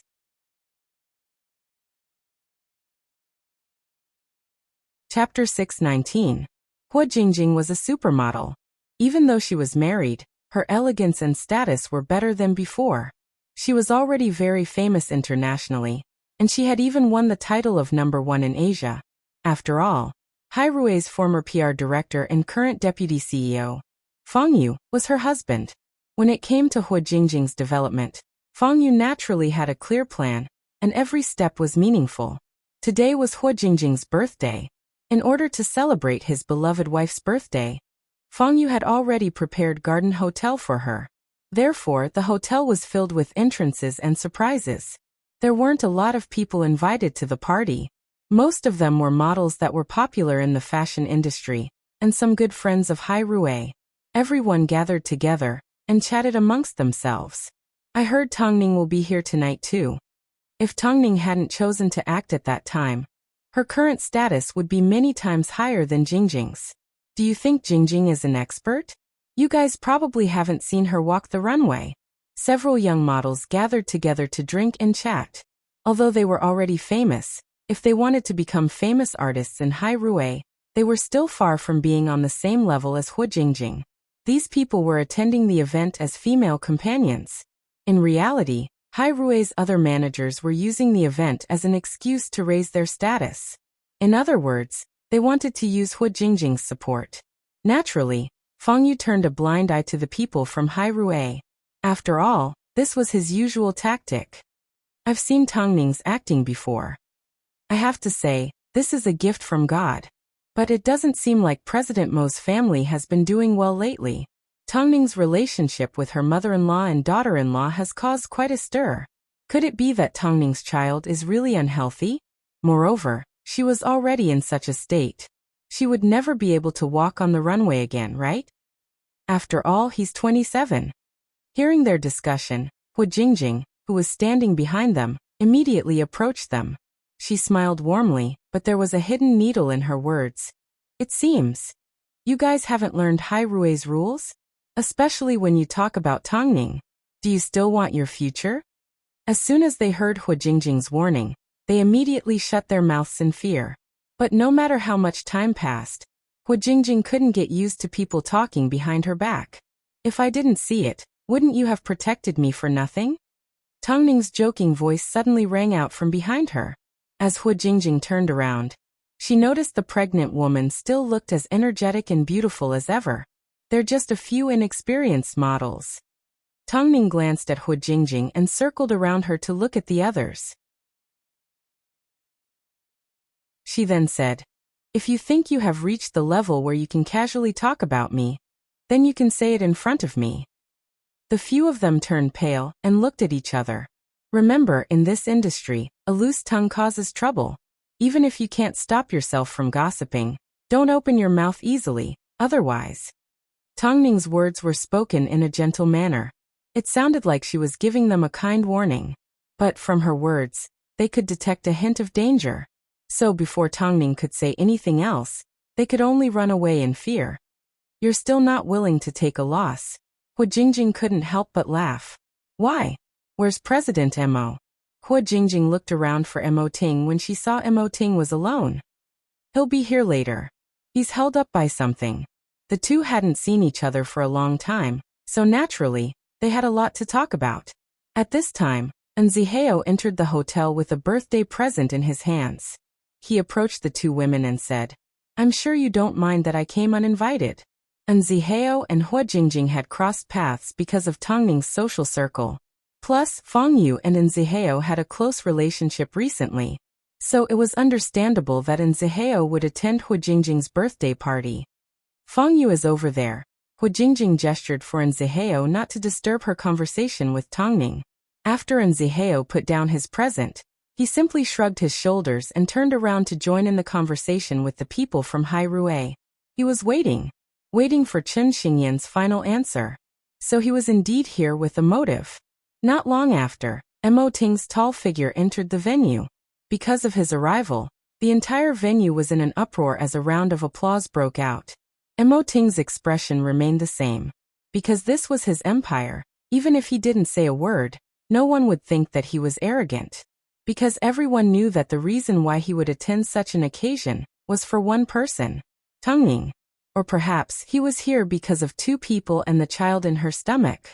Mo Ting walked over to Tongning's side and pulled her into his embrace. Hu Jingjing looked at Tongning helplessly. Of course, Tongning could only look back at her helplessly. Not long after, the birthday party started and the venue was filled with singing and dancing. The atmosphere was lively. Only Nziheo sat in a corner and looked at the entrance. Every now and then, he would glance down at his watch. Looking at the time, it seemed Chen Xingyan wouldn't be coming. However, just as Nziheo felt there was no need to stay any longer, the sound of arguing could be heard from the entrance. Nziheo originally wanted to leave, but just as he stood up, he was stopped by a familiar voice. Nziheo, I don't have an invitation, I can't come in. Nziheo was stunned for a moment. Chen Xingyan, dressed in a black leather jacket, poked her head into the hall and waved at him. Everyone turned to look at him, including Tongning. Nziheo felt a little uncomfortable as he immediately walked over to the entrance and said to the attendant, "This is my artist." "Sorry, Mr. N." The attendant apologized before leaving. At this time, Nziheo lowered his head and asked Chen Xingyan, "Why did you come dressed like this?" "What? I didn't steal or rob you. Did I embarrass you?" Chen Xingyan squinted her eyes as she taunted Nziheo. "At least if you changed into a dress, the attendant wouldn't stop you at the entrance. Plus, do you know where you are? President Mo and Tongning from Hai Rue are also here." Chen Xingyan peeked her head into the hall and noticed there were plenty of famous celebrities present. But the strange thing was, she did not feel inferior because she wasn't dressed appropriately. In fact, Chen Xingyan acted naturally. It seemed from the bottom of her heart. She had never looked down on herself. So Nziheo was very satisfied with this. "Does that mean you've agreed to sign a contract?" "Wait a moment, my mother wants to ask you a few questions," Chen Xingyan replied. After speaking, Chen Xingyan turned around and looked at the old woman's hiding spot. She discovered she was looking at Mo Ting through the screen.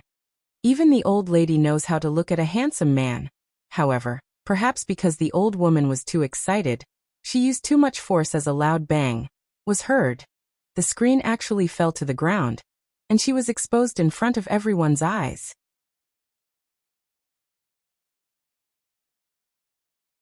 Chapter 620. What's happening? Where did this person come from? Did a fan sneak in? Everyone looked at the old woman in surprise. Even Mo Ting glanced over subtly. She was filled with anticipation and fear, so the old woman quickly covered her face mask and turned around to apologize. "I'm so sorry." Hua Jingjing wasn't someone that liked to cause trouble, so she did not pursue the matter. She simply instructed the hotel staff to deal with it. However, as soon as the hotel staff approached, they discovered that the intricately crafted folding screen had already been smashed. The hotel staff had no way of dealing with it. After all, compensation was involved, so they called the hotel manager over. As soon as the hotel manager had a look at the screen, his expression changed. "Madam, do you know how much this folding screen costs?" The old woman was afraid of causing a commotion, so she subconsciously took a few steps back.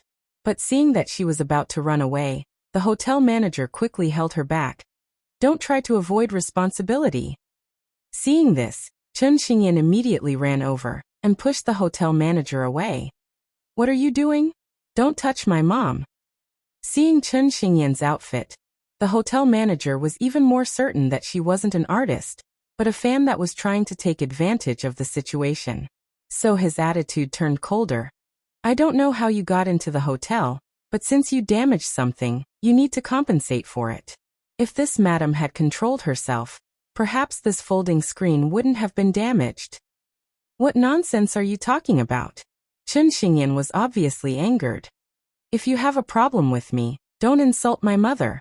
This time, Tongning heard this. Under Mo Ting's protection, she and Hua Jingjing approached the door. Seeing the scene in front of them, she couldn't help but say to the hotel manager, "Don't judge a book by its cover. This behavior won't do you any good for your hotel." Seeing that Tongning had spoken up, the hotel manager immediately lowered his head and smiled in embarrassment. As the old woman saw Mo Ting and Tongning getting so close, she became even more nervous as she wrapped herself up tightly. In order to resolve the matter as soon as possible without being discovered, she said, "I will compensate you. But, do you know how much this folding screen costs?" Hua Jingjing was about to speak, but the old woman suddenly replied, "This folding screen is a brand used by the British royal family. There are less than 50 hotels in the entire world that have the rights to purchase it." When the hotel manager heard this, he was stunned for a moment. His eyes widened in shock. However, his next sentence was much more polite. Then the price. Xiaoxing, give me your contact number. We'll be leaving first, the woman suddenly said anxiously. Actually, even Chen Xingyan was a little surprised that her mother would know about something so exaggerated. At this time, Zihao stepped forward and said to the hotel manager, "Put it on my tab." "Yes, Mr. And the hotel manager couldn't have asked for more. Afterwards, Zihao turned to leave with the two women. However, Tongning stopped him. "Zihao, you still haven't given me something." "I'll send it to you later." The woman quickly glanced at Mo Ting and lowered her head. But how could her every move escape Mo Ting's eyes? Soon, Zihao escorted the couple out of the venue. After boarding the car, Zihao said, "Auntie, let me take you home first." The woman's entire body was trembling, but she was actually extremely nervous. Of course, Zihao was also a little curious about the woman's identity. "Mom, how did you know about the screen?" "I've seen it before," the woman said with a slightly aged tone. Actually, this luxurious home furnishings were opened by an Asian. After all, how could there be a screen in the UK? Furthermore, she had a close relationship with this person. "Fine. Don't you have a question for Zihao? Ask him now." The woman sneaked a glance at Zihao through the rearview mirror and lowered her head, not daring to look at him. "Forget it, let's do it another day. You decide your own business." Zihao was a little surprised. The woman's emotions seemed to be fluctuating quite a bit. "In that case, did you come here to give the hotel money for nothing?" Chen Xingyan rolled her eyes. "How much did the screen cost?" "It shouldn't be less than $2 million, Zihao replied. Chen Xingyan glanced at the woman from behind. "Since I'm already your signed artist, then, you can pay for it. You want to be a stunt double? How many scenes do you think you need to film before I can recoup my losses? Or, how many times do you need to swindle others before you can pay back your debt?" Hearing the word swindle, the woman felt a little uncomfortable, so she retorted, "Xiaoxing may be naughty, but she wouldn't do something like swindle others. She doesn't need to." The woman did not explain why she didn't need to, so the two were naturally confused. After escorting the woman home, Zihao finally asked Chen Xingyan, "Does your mother seem a little strange today? She seems like someone else. But, what does that have to do with you?" Chen Xingyan scanned Zihao from head to toe. "Since you said you wanted to sign with me, then you are my artist. Now that you are my artist, you have to listen to everything I say. Zihao, don't be too happy. If I am the heiress of a rich family, I will definitely cook you for revenge," Chen Xingyan humphed. But of course, she had no idea that this humph would eventually become reality. The two were too casual, so they naturally didn't notice anything else. But Mo Ting and Tongning were both observant people. So, after seeing the woman, they immediately felt that something wasn't quite right. At least, a woman dressed in ordinary clothes that could explain the origins of a luxurious screen would definitely leave a deep impression. However, their curiosity wasn't enough for them to investigate the woman. "Ting, everything that happened tonight was quite interesting. Did you see the expression on Zihao's face? That woman. It's getting late. Get some rest," Mo Ting said as he wrapped his arm around Tongning and placed a kiss on her forehead. Tongning did not say anything else, but she had a smile on her face. Meanwhile, not long after Hua Wenfeng got into bed, Father Mo suddenly thought of something. "A couple of days ago, Mo Ting came over and asked me a lot of strange questions. He also asked me about the fire that broke out at the research institute." After hearing this, Hua Wenfeng froze. Why would he ask all these questions out of the blue? "How would I know? He even asked you why you changed your surname." Hua Wenfeng panicked as her body tensed up. "So you told him everything?" "It's not a secret. Why can't I tell him?" Father Mo put down the glasses in his hands and lay down on the bed with Hua Wenfeng. "I wonder what the two of you are doing."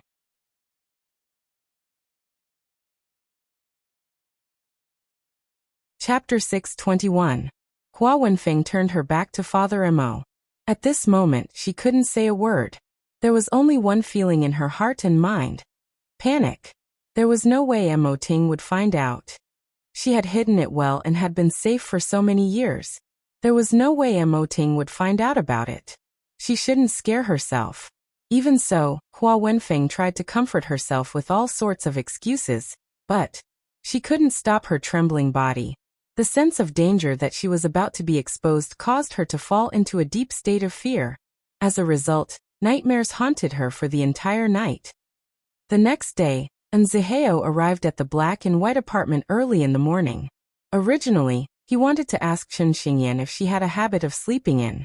But to his surprise, he discovered that this 19-year-old child would be practicing martial arts in the garden before dawn. Regardless of whether it was windy or rainy, the old woman poured some tea for Zihao as he watched from the garden. She said apologetically, "I'm really sorry about yesterday. Auntie, you're being too serious. But I'm curious, why did you fall for Xiaoxing? She's very interesting," Zihao replied straightforwardly. "She lives a very independent life and isn't restricted by the outside world." The old woman smiled and did not say another word. After quite some time, she finally asked Zihao, "You seem to be very close to the superstar Tongning. I saw her last night. She's really beautiful. And that President Mo. Auntie also seems to have a lot of secrets," Zihao said with a deeper meaning. "From now on, I'll leave my Xiaoxing in your care," the old woman said as she looked at Chen Xingyan. "This child can actually endure hardships, but he can't be bullied. From what Auntie has said, are you planning to go somewhere far away?" The old woman did not respond. But after returning from Hu Jingjing's dinner, she had thought about a lot. Especially after seeing Mo Ting and Tongning, as well as Tongning's big belly, she realized that there were some things that she needed to face on her own. Zihao looked at the old woman. It was easy to tell the story behind her eyes. However, he never expected that the old woman's story would be so closely related to his life. Soon, Chen Xingyan finished her training and approached Zihao covered in sweat. "What did my mother say to you? Pack up and go to your new residence." However, Zihao did not respond to Chen Xingyan's question. Instead, he gave her an order. "Since you are assigned stunt double, you should act like one. I will arrange a new apartment for you." "Are you going to train me as your intern?" "I'm telling you, I'm only a stunt double." Zihao looked at Chen Xingyan helplessly. But at the same time, he was glad that, at her age, she hadn't lost her mind because of the extravagance. He should be able to bring out a very interesting artist. Hua Wenfeng was a little nervous. She wanted to know if Mo Ting's question was intentional, or just a coincidence. So early the next morning, she used the excuse of making soup to visit the couple's love nest. Did she forget that 2 days ago, she caused a huge uproar in Beijing because of her mother-in-law and daughter-in-law relationship? Was she going to rely on this bowl of chicken soup to pretend that nothing had happened? But even though Tongning didn't have a good relationship with Hua Wenfeng, she was still a mother-in-law. So, Tongning couldn't possibly reject her at the door. So, all she could do was invite her in and carefully deal with her. After entering the living room, Hua Wenfeng placed the chicken soup on the table and looked at the script beside Tongning. "Are you researching a new role again?" Tongning smiled and put away the script. She then asked Hua Wenfeng, "Mom, if you have something to say, why don't you get straight to the point? Has Mo Ting gone to Hairue?" Hua Wenfeng looked around for Mo Ting. "Yes, he is going to discuss a very important film collaboration today." Tongning nodded her head. She had a calm expression on her face, as if she was waiting to see what trick he was going to play. Hua Wenfeng did not panic. Like a normal mother-in-law, she scooped out a bowl of chicken soup and handed it to Tongning. However, Tongning did not reach out her hand to receive it. "What? Are you afraid that I've poisoned it?" "Mom, I just had breakfast. I can't drink much," Tongning replied straightforwardly. Hua Wenfeng did not force her. After thinking for a while, she finally got straight to the point. "Has Xiaoting told you anything about me recently? If he wants to understand me, he can simply ask me. Why would he investigate me?" "Investigate?" Tongning was a little confused. After all, she really had no idea about this, so she did not try to hide anything. "Mom, what are you talking about? I don't quite understand.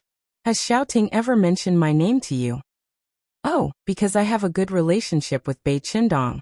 I once asked him why your surname isn't Bei. At that time he did not answer me. He said he would only know if he asked Dad. Hearing Tang Ning's reply, Hua Wenfeng suddenly calmed down. So, it was because Tang Ning had asked. But since Tang Ning had asked, Mo Ting would definitely do his best to investigate. If he found out that she had deliberately fallen out with Elder Bei, because she was afraid he would recognize her, who knew how much trouble he would cause. So Hua Wenfeng's expression turned a little ugly. You don't need to know everything about me. You just need to take care of yourself.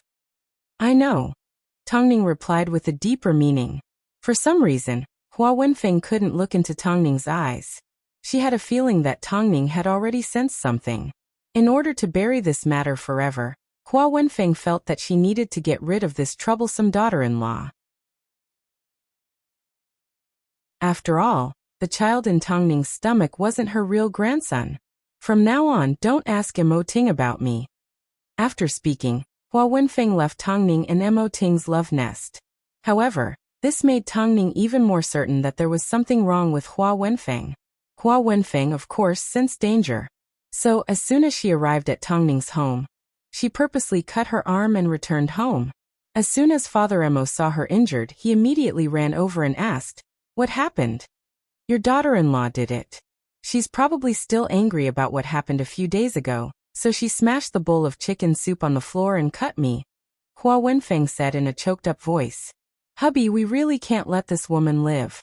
She used to be with another man, but because she wanted to get revenge, she ended up with Xiaoting. She never had any good intentions from the beginning." Father Mo looked at the fresh blood on Hua Wenfeng's arm and his eyes burned with anger. That bastard. She's completely out of control. Hubby, how can I tolerate a daughter-in-law like this?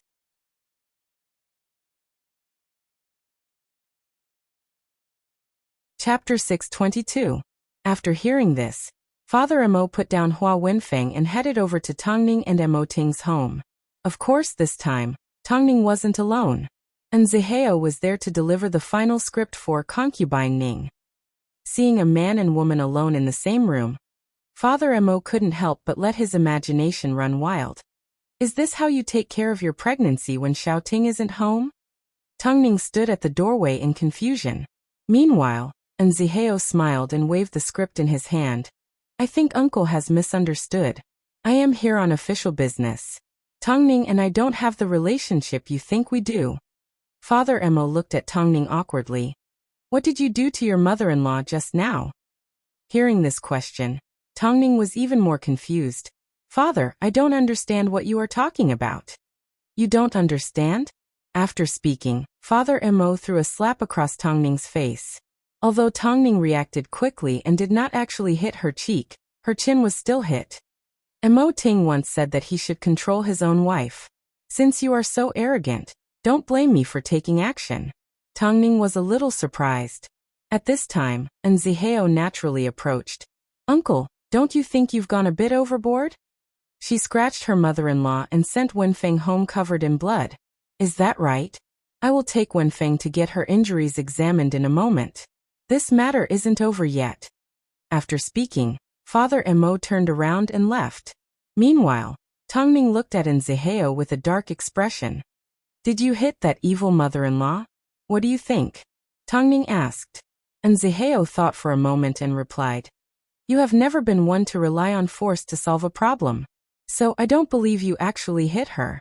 In other words, she did it herself. Tang Ning finished Zihao's sentence.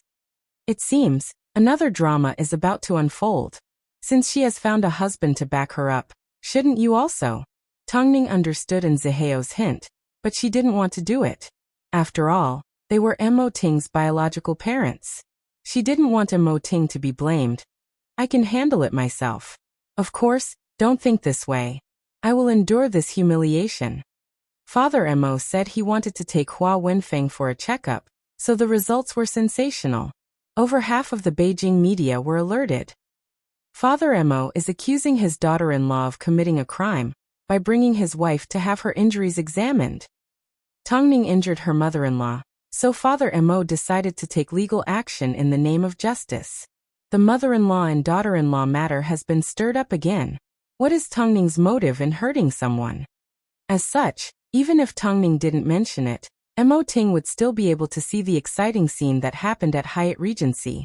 So as soon as he arrived home, the first thing he did was to check on Tongning. "I'm not injured," Tongning smiled. Seeing the man so nervous, she couldn't bear to see him like this. "Ting. Don't say anything, I know." One sentence from Mo Ting made Tongning swallow back the words she was about to say. "I know everything. Let's just deal with this matter coldly. There's no need to pay attention to it. After all, I didn't do anything." After all, Father Mo's actions were a public challenge to Mo Ting's authority. He had been in the entertainment industry for so many years. If he suddenly had parents like this, how would the public view him? What would they think? How was he going to manage the entertainment industry from now on? But Hua Wenfeng was injured this time.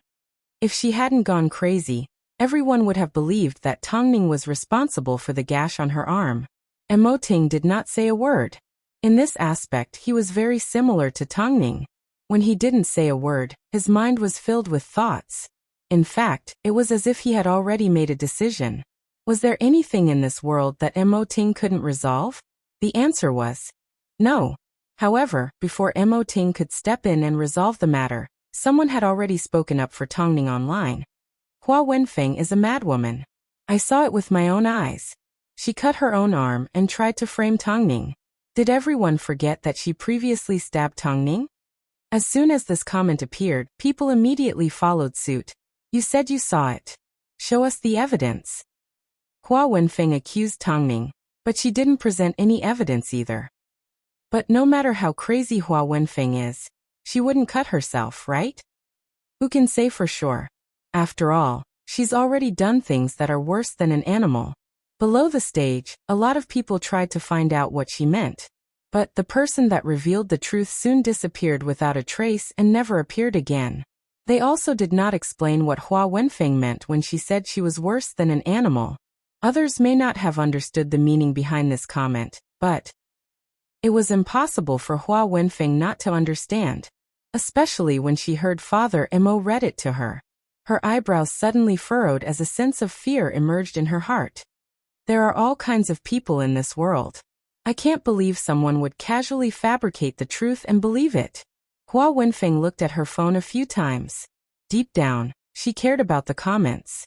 But at the same time, she was confused. No one should have known about this incident. So why? This was impossible. Absolutely impossible.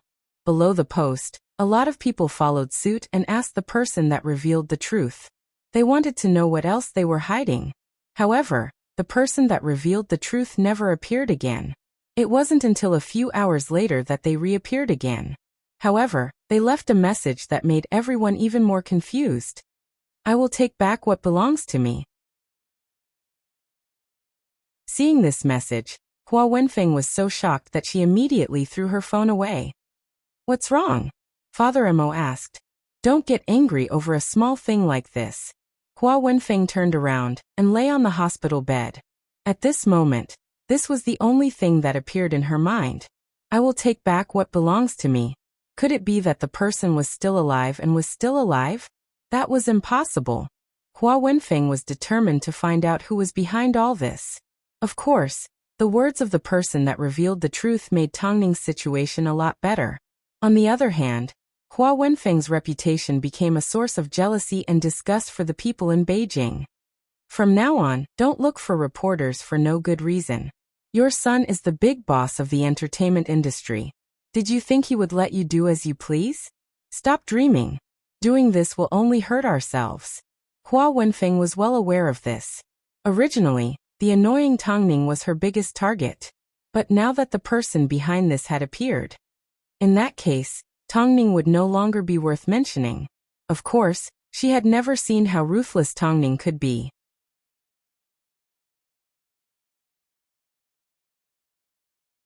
Chapter 623.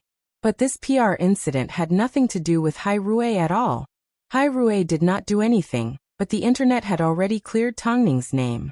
Although it appeared to be the work of a fan, Fang Yu still paid attention to the entire incident. Father Mo obviously did not expect that the commotion he caused would be resolved with a simple sentence. The couple must have thought that Mo Ting had arranged everything. However, Mo Ting was well aware that this incident had nothing to do with Hai Rui. Fang Yu found the account that posted the post. He did not believe in groundless rumors. Since this wasn't a PR move by Hai Rui, there was no reason for anyone else to help Tongning. President Mo, this is the post posted by the person that cleared Tongning's name. Have a look. Fang Yu handed the phone to Mo Ting. Mo Ting lifted his head, but did not take the phone. He simply replied, I've already seen it. What do you think? I think the person that posted this must be an old friend of Auntie's.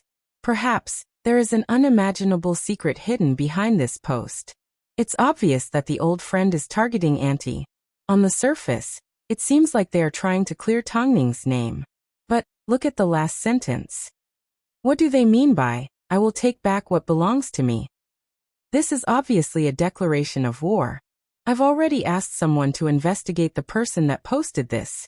Mo Ting replied calmly. So you've been suspecting this all along. Fang Yu chuckled and placed his phone back in his pocket. That's right. If he was able to discover something so obvious, there's no way Mo Ting would remain indifferent. What if we find out the truth, and it doesn't turn out to be a good thing? In that case, they will pay the price for their actions. It was such a simple logic. What was so hard to understand? I hope it's just a prank, Fang Yu sighed. Otherwise, this matter will be very troublesome. After all, it involved Hua Wenfeng and Mo Ting's mother. Meanwhile, Tongning also saw the post and her heart was filled with questions. If there was nothing wrong with Hua Wenfeng, then there was no point in looking into the post. There was a high chance that it was a prank or a method by her fans to divert the public's attention. But Hua Wenfeng wasn't innocent. So thinking about the content of the post, Tongning and Mo Ting both wanted to investigate the matter further. Even if it turned out to be a prank in the end. The reason Chen Xingyan moved into the apartment in Zihao arranged for her was to temper her wild and unruly personality. However, on the first day, Chen Xingyan suffered from insomnia. This was because she had a serious problem. She couldn't recognize her bed. And Zihao didn't allow her to leave, so she gave the old woman a phone call. The woman tried to persuade her, but it was useless. She could only send the pillows and bedding she used daily to the apartment building. Seeing this, Zihao had no choice but to personally head downstairs to welcome them. However, on the way, the middle-aged woman couldn't help but ask, why is Tongning always on the news? The neighbors have been talking about her recently. It's fine, it's all settled. This time, it's all thanks to a kind-hearted person. Zihao replied casually. He had no idea that the kind-hearted man was right in front of him. However, this incident is quite strange, so President Mo is also investigating it. In that case, has he found anything? The middle-aged woman asked. Hearing this urgent question, Zihao was a little surprised.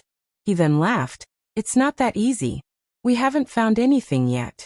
But the two elders from the Mo family are quite angry. This time, the middle-aged woman did not say a word. As she looked into Zihao's eyes, her expression became a little mysterious. Although Zihao did not think too much about it, he did not completely ignore it. Because of this, I'm sure the two elders from the Mo family will not let the matter rest.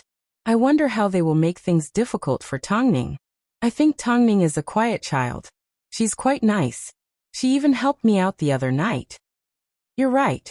That's how Tongning is like. She never has any bad intentions towards others. It's just that the public has too many misunderstandings about her. After speaking, Zihao placed Chen Xingyan's luggage in front of her room door and turned to the middle-aged woman. Auntie, please go home first. Don't let Chen Xingyan see you. Otherwise, this apartment may not be able to hold her for long. In that case, I'll leave Xiaoxing in your care. Afterwards, Zihao watched as the middle-aged woman left. However, he did not think of her as a kind-hearted person. He simply felt that she cared a lot about Tongning and Mo Ting. However, as the middle-aged woman walked downstairs, she turned around and took one last glance at the apartment. Her eyes were filled with reluctance.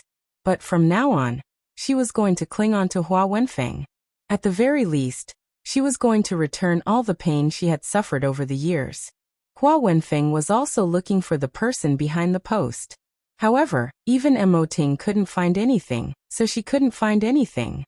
This further proved that the person behind the post wasn't an ordinary fan, but a professional. As a result, Hua Wenfeng's fear deepened. After all, this discovery made it impossible for her to feel at ease. At the same time, she had no idea that she had been exposed in front of Emoting. After all, Emoting's people were also paying attention to this matter. She had no idea that she was like a mantis, unaware of the aureole behind. However, just as everyone thought the incident would develop to the next step, the person behind the post suddenly disappeared without a trace. Over the next few days, the search rankings changed a few times, but she was nowhere to be seen. Was she simply playing a prank? Even Hua Wenfeng began to relax as she returned to her work at the research institute. After all, whether it was finding the culprit or dealing with Tongning, neither was an easy task. Meanwhile, Tongning continued to study the script for concubine Ning. For some reason, she had a feeling that something was wrong. Ting, after investigating for so long, we still haven't found anything. I think it's because Mom hasn't caused any trouble. Inside the study room, Emoting was signing some documents. After hearing Tongning's words, he couldn't help but ask, "Are you trying to set a trap for such a small matter? Don't tell me you're not curious." Tongning smiled as she leaned against Emoting. "Mom has already asked me about your investigation." "It's not a secret," Emoting replied. "Plus, according to Mom's personality, do you think I would set a trap for her? Right now she hates me to the core. Just wait and see. In less than 3 days she will definitely come up with something new," Tongning said confidently.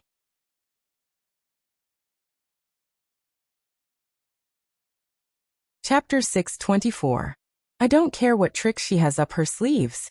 All I know is you are my limit. Emoting's voice was deep and firm. However, Tongning had never doubted this. From the moment she married Emoting, Emoting had never given her a chance to go back on her word. Hyatt Regency, Seaside Villa. Late at night, a noisy day finally came to an end. As for Hua Wenfeng, she cut her arm and put on a show. The only thing she gained from this was Father Mo's unwavering trust and endless hatred towards Tongning. Because the person that Tongning hurt wasn't just anyone, it was his wife. Most importantly, Tongning was his and Hua Wenfeng's daughter-in-law. How could a woman with a history of misdeeds like Tongning be worthy of his son? Emoting must have been possessed. How could he marry a woman like this? How could a woman from the entertainment industry be trusted? Hua Wenfeng knew her words had a deep impact on Father Mo, so she continued to fan the flames. "You have a point. Plus, Tongning has previously been with someone else and relied on Emoting to get to where she is today. Who knows how many men she found behind Emoting's back." Every time you mention this, I get angry." Father Mo stood with his hands behind his back as he sneered at Hua Wenfeng. "This morning, when I went to look for Tongning, I realized she didn't know how to avoid arousing suspicion. She was discussing business with a man at home with her pregnant belly." "What business?" Only Emoting would believe her nonsense. What kind of decent woman would greet a single man at home behind her husband's back? Every word the couple said seemed to have branded Tongning as a dissolute woman from the bottom of their hearts. Perhaps it was because of years of prejudice. Father Mo was deeply influenced by Hua Wenfeng, and did not have a good impression of the entertainment industry. However, all these years, Emoting had never been under his control and never listened to his teachings. So he had no choice but to turn a blind eye to it. Even when Emoting announced that he had married a model, he did not have much of a reaction. He thought, with Emoting's power and decisiveness in the entertainment industry, no one would be able to lie to him. But only now did he realize that Tongning wasn't a simple woman. He possessed an unfathomable shrewdness. If Emoting wants to go into the entertainment industry, I can't force him. After all, everyone has their own ambitions. Plus, he has inherited his grandfather's legacy. But this Tongning, I can't tolerate her hurting you." Hua Wenfeng looked down at her injured arm and said in an aggrieved tone.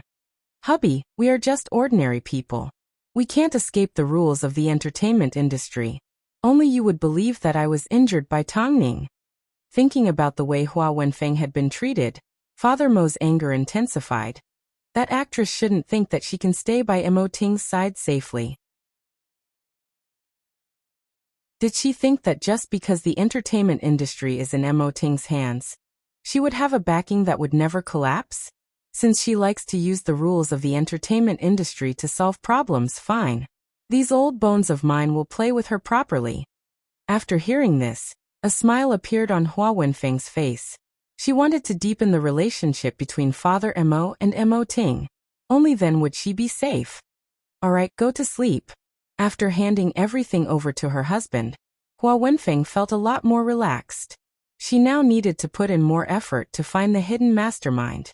Over the next 2 days, all of a sudden, a rumor began to spread within the industry. Tongning was pretending to be pregnant and waiting to give birth, but she was secretly cheating on a man behind Mo Ting's back. Cheating. The culprit was smart. They didn't expose it to the public, nor did they let the sensitive paparazzi spread the rumor. Instead, they slowly spread the rumor within the industry. Their ultimate goal was to infiltrate the entire entertainment industry. What kind of people were in the industry? They were people that would do anything to survive. They had the clearest minds, and had the ability to speak in human language when they saw someone, and speak in a ghost's language when they saw a ghost. In order not to offend Mo Ting, they didn't say anything. This meant, these people weren't as easy to control as the netizens. They were well aware of the rules of the entertainment industry. It didn't take long before Long Jia heard about the rumor. So she immediately gave Tongning a phone call. Everyone in the industry is saying that you cheated during your pregnancy. What's going on? Where did the rumor come from? Tongning's circle had always been small. If there was no rumor from the outside, and it was only spread within the industry, she would never have found out about it. Rumors like this are just rumors, Tongning replied calmly. After all, rumors about me being infertile, my child being unhealthy, and a few other random rumors have already spread. Cheating. It is indeed a rumor. Tongning, you can ignore this matter, but people will always laugh at boss for being cheated on. Hearing the last few words, Tongning froze for a moment as her eyes turned cold. Do you know where the rumor came from? I'm not sure. It suddenly spread throughout the industry, Long Jia explained. It's because it concerns boss's dignity, so no one dared to spread the rumor. They only discussed it within the industry. Okay, I understand. Tongning put down her script and finally returned to her senses.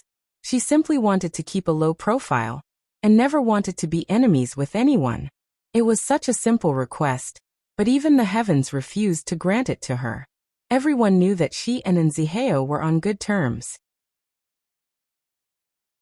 Now that a rumor like this had spread, it would be extremely awkward between the two of them, whether or not they met in the future. With this thought, Tongning finally pulled out her phone and gave Mo Ting a phone call. Ting. I've heard about the rumor that's been spreading in the industry. You don't need to take this matter to heart. Mo Ting did not seem affected at all. If he doesn't take it to heart, would he believe it? His next step would be to say that the child in my stomach may not be yours. Tongning revealed a slight smile. When that happens, what are we going to do? What are you going to do? This matter concerns your dignity. I won't allow anyone in the industry to laugh at you and look down on you. You are still the same Mo Ting, the big boss of the entertainment industry. No one can find an excuse to bully you. After hearing Tongning's words, Mo Ting understood that she was protective of him. So he smiled. So, what do you plan to do? You need to know that no matter what you do, no one will believe you. They simply believe that rumors aren't baseless.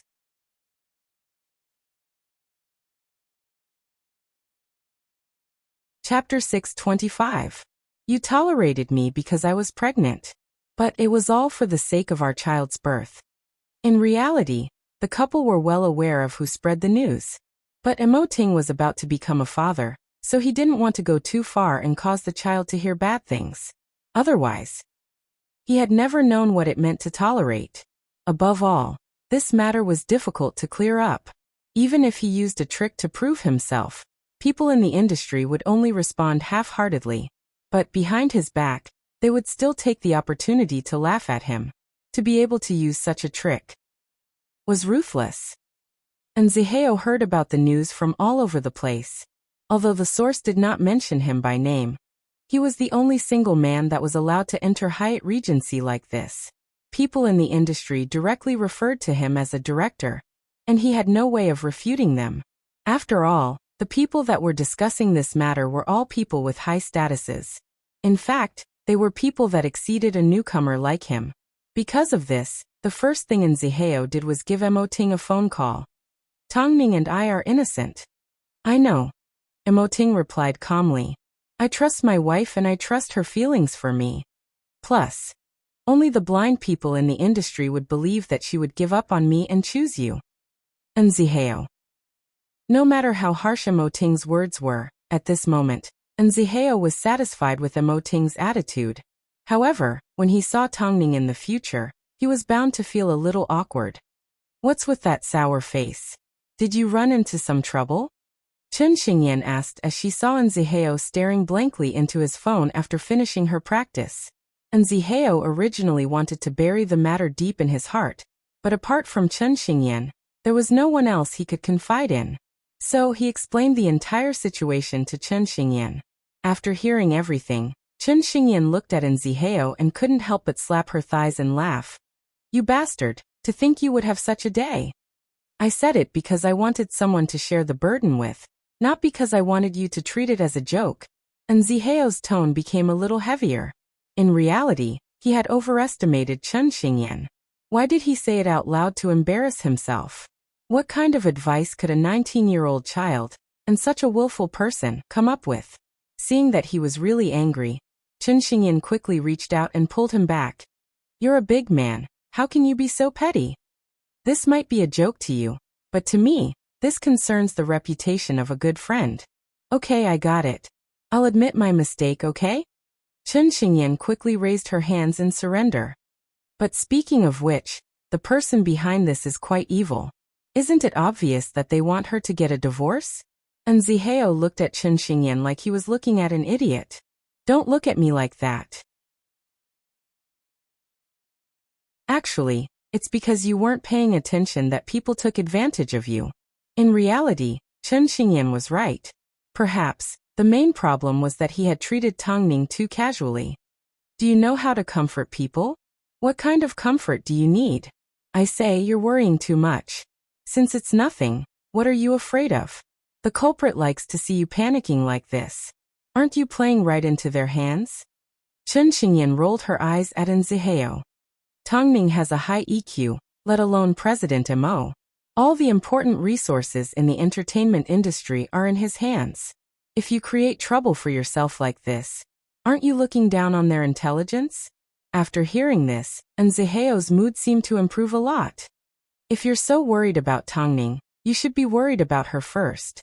But, if I find the person that came up with such a dirty trick, I will definitely beat him up until he's crippled. For Chen Xingyan, if there was something in this world that couldn't be solved with one beating, then he would do it twice. You have an audition tomorrow. Get ready. After saying this, Zihao turned to leave. However, just as he was about to leave, he noticed an injury on Chen Xingyan's arm. So he immediately grabbed onto it and asked, how did this happen? It's from practice. Chen Xingyan casually replied. It doesn't look like a new injury.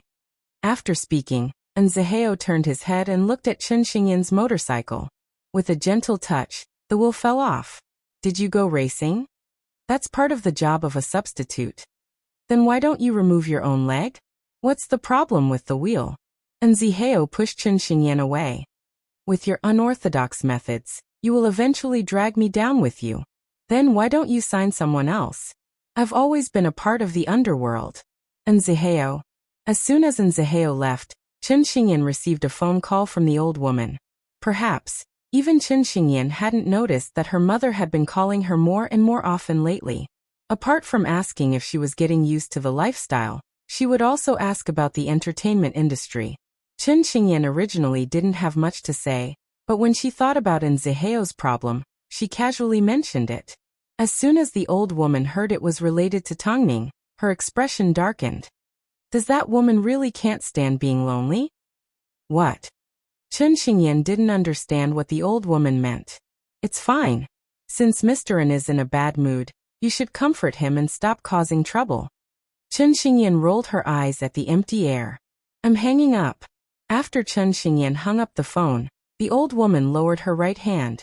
For some reason, Hua Wenfeng had once again challenged her bottom line. What benefit did Hua Wenfeng get from framing Tongning like this? From the looks of it, she would need to make a move to hide her identity.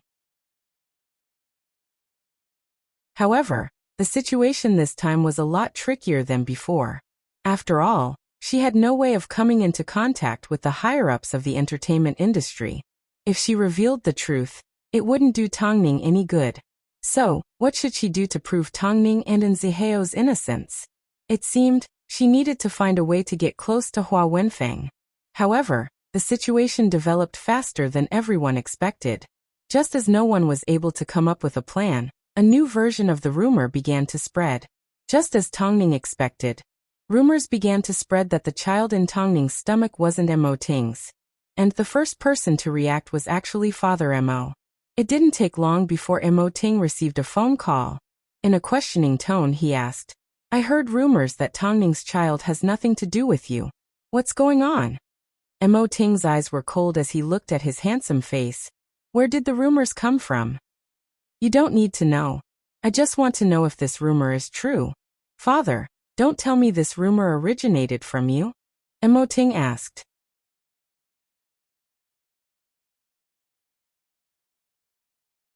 Chapter 626. What nonsense are you talking about? Father, you and I both know what's going on. Since you've already done it, why should you stay out of it? There was no anger or coldness in Mo Ting's voice. In fact, it sounded a little casual. Whether it was anger or coldness, it meant he still had expectations for the woman. But Mo Ting played it down, but it proved one thing. From now on, I will no longer have a father, and you will no longer have a son. If this is how you treat your son then, I think we are more suited to be strangers. Or even enemies. After hearing this, Father Mo froze. He never imagined that Mo Ting would go to such extremes. For the sake of Tongning, he was willing to cut ties with him. Are you serious? Father Mo asked angrily. Do I look like I'm joking to you? From today onwards, you will witness my methods. I will show you how many people you have implicated by hurting Tongning and me. Mo Ting's voice began to sound fierce and domineering. Mo Ting's voice began to take on a fierce and domineering tone. I forgot to tell you I've never been a lover. Before Father Mo understood what Mo Ting meant, Mo Ting had already hung up the phone. Originally he wanted to use this opportunity to advise Mo Ting that he shouldn't keep a woman like Tongning. But, who would have thought, Mo Ting already knew from the start, who was behind this despicable method. Method? What method? Was he going to swallow him whole? Father Mo did not take Mo Ting's words to heart. But the next morning, the industry suddenly stopped gossiping about Tongning and the child. Because the previous night, a relatively popular artist had casually discussed the child in Tongning's stomach. But Mo Ting never expected to find out. Even if it was another artist, Mo Ting immediately instructed Feng Yu to deal with it. First, the artist was banned, then his entire family lost their jobs. In just one night, he was sent overseas and never allowed to return to Beijing again. Not only that, Mo Ting also sent out a warning through his own channels. If you want to laugh at me, then do it in front of me. If you want to continue talking about the child in Tongning's stomach, I will immediately make sure you die a horrible death. His words were firm. Most of the people in the circle knew what was going to happen. Only a few of them had a wishful thinking. In just one short night, they ended up in an extremely miserable state. That night, Hai Rui dealt with 3 artists in a row. Each artist had a different status, but they all liked to talk dirty. One had been sent overseas, another had his debts exposed by Hai Rui, causing his creditors to break his legs overnight. Lastly, the last one was arrested after they found marijuana in his house, and was currently sitting at the police station. With the help of their agencies, these people originally had a bright future ahead of them. But because they criticized Tongning, they became fallen stars. What was even more frightening was that everyone in the industry knew who was the mastermind behind this incident. But they could only protect themselves. After all, Mo Ting was serious this time, so no one dared to joke around. So rumors of Tongning cheating and the child in her stomach quickly disappeared without a trace. It was as if they had never happened. The management company was afraid of offending people, so it was better to avoid trouble. As for the artists, they were even more afraid to speak up. After all, their management companies were afraid of Mo Ting. Now that things had gotten to this point, the truth was no longer important. The most important thing was, they all knew how ruthless Mo Ting's methods were. It didn't take long before news of the incident reached Father Mo's ears. As the mastermind, Father Mo's face turned red as soon as he heard that Mo Ting had used such ruthless methods. He had never imagined that Mo Ting would be so ruthless. This Mo Ting is crazy. Father Mo once again used a bamboo basket to draw water, so he couldn't help but feel annoyed. Especially after seeing Mo Ting use such ruthless methods, he finally understood what Mo Ting meant when he said he would implicate a lot of people. From a certain perspective, Mo Ting did not care about his own family. Even if Mo Ting forcefully suppresses the news, everyone will still suspect the child in Tongning's stomach, Hua Wenfeng said as she grabbed onto Father Mo's arm. Plus, hubby, you need to know that our target is only Tongning. Mo Ting is our son. We can't let him get hurt. They couldn't let him get hurt. How could Hua Wenfeng say something like this? Mo Ting had already been injured by the time news of the incident started to spread. Of course, Hua Wenfeng was taking advantage of the fact that Tongning would never be able to clear her name, so she tried to convince Father Mo to do so. But she had no idea how good Tongning was at solving problems. Out of all the problems that she had encountered, she didn't know what it meant to be unsolvable. So Mo Ting forcefully suppressed the news from the outside and allowed Tongning to retaliate. Among the 3 people that Mo Ting had dealt with, one of them was locked up at the police station for hiding marijuana. So Tongning asked Feng Yu to find someone to bail her out. On the surface, it was to help her, but in reality, she simply wanted to repay what she owed Tongning. Afterwards, Feng Yu brought the woman to the CEO's office. However, the person that saw her was not Mo Ting, but Tongning, who was sitting on the sofa reading her script. She was, after all, the woman that had spoken ill of Tongning. So, as soon as she saw Tongning, she couldn't help but feel a little awkward. Actually, I called you here today because I hope you can cooperate with me on something. But you want the police to let me go. Tongning put down the book in her hands and lifted her head to look at the woman coldly. Be clear, I'm not negotiating with you. The woman was obviously intimidated by the aura in Tongning's eyes, so she lowered her head timidly. What do you want me to do? Redeem my innocence. The woman was only in her early 20s. After hearing Tongning's words, she looked at her in disbelief. How am I supposed to redeem your innocence in a matter like this? Did you think that anyone would believe me if I went out and told them about it? Tongning smiled as she returned her gaze to the script in her hands. Yes, you want to go out and tell them about it, but not like this. The woman looked at Tongning suspiciously. She couldn't understand the woman in front of her, and wondered what kind of terrifying plan she had in her mind. Redeem her innocence? If she told others about her innocence, no matter how she tried to prove it, no one would believe her. So, how was she going to redeem her innocence? The woman obviously didn't believe that Tongning could actually do it. So apart from fear, she also felt a little excited. She also wanted to know what Tongning was going to rely on to resolve this crisis. If she could really solve this problem, then she would have nothing but respect for Tongning.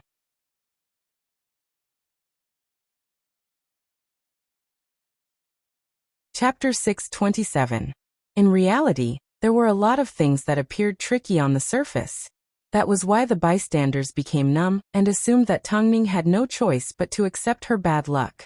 But for someone that had been through hundreds of battles, it didn't take long before the industry no longer heard any news about Tongning's child.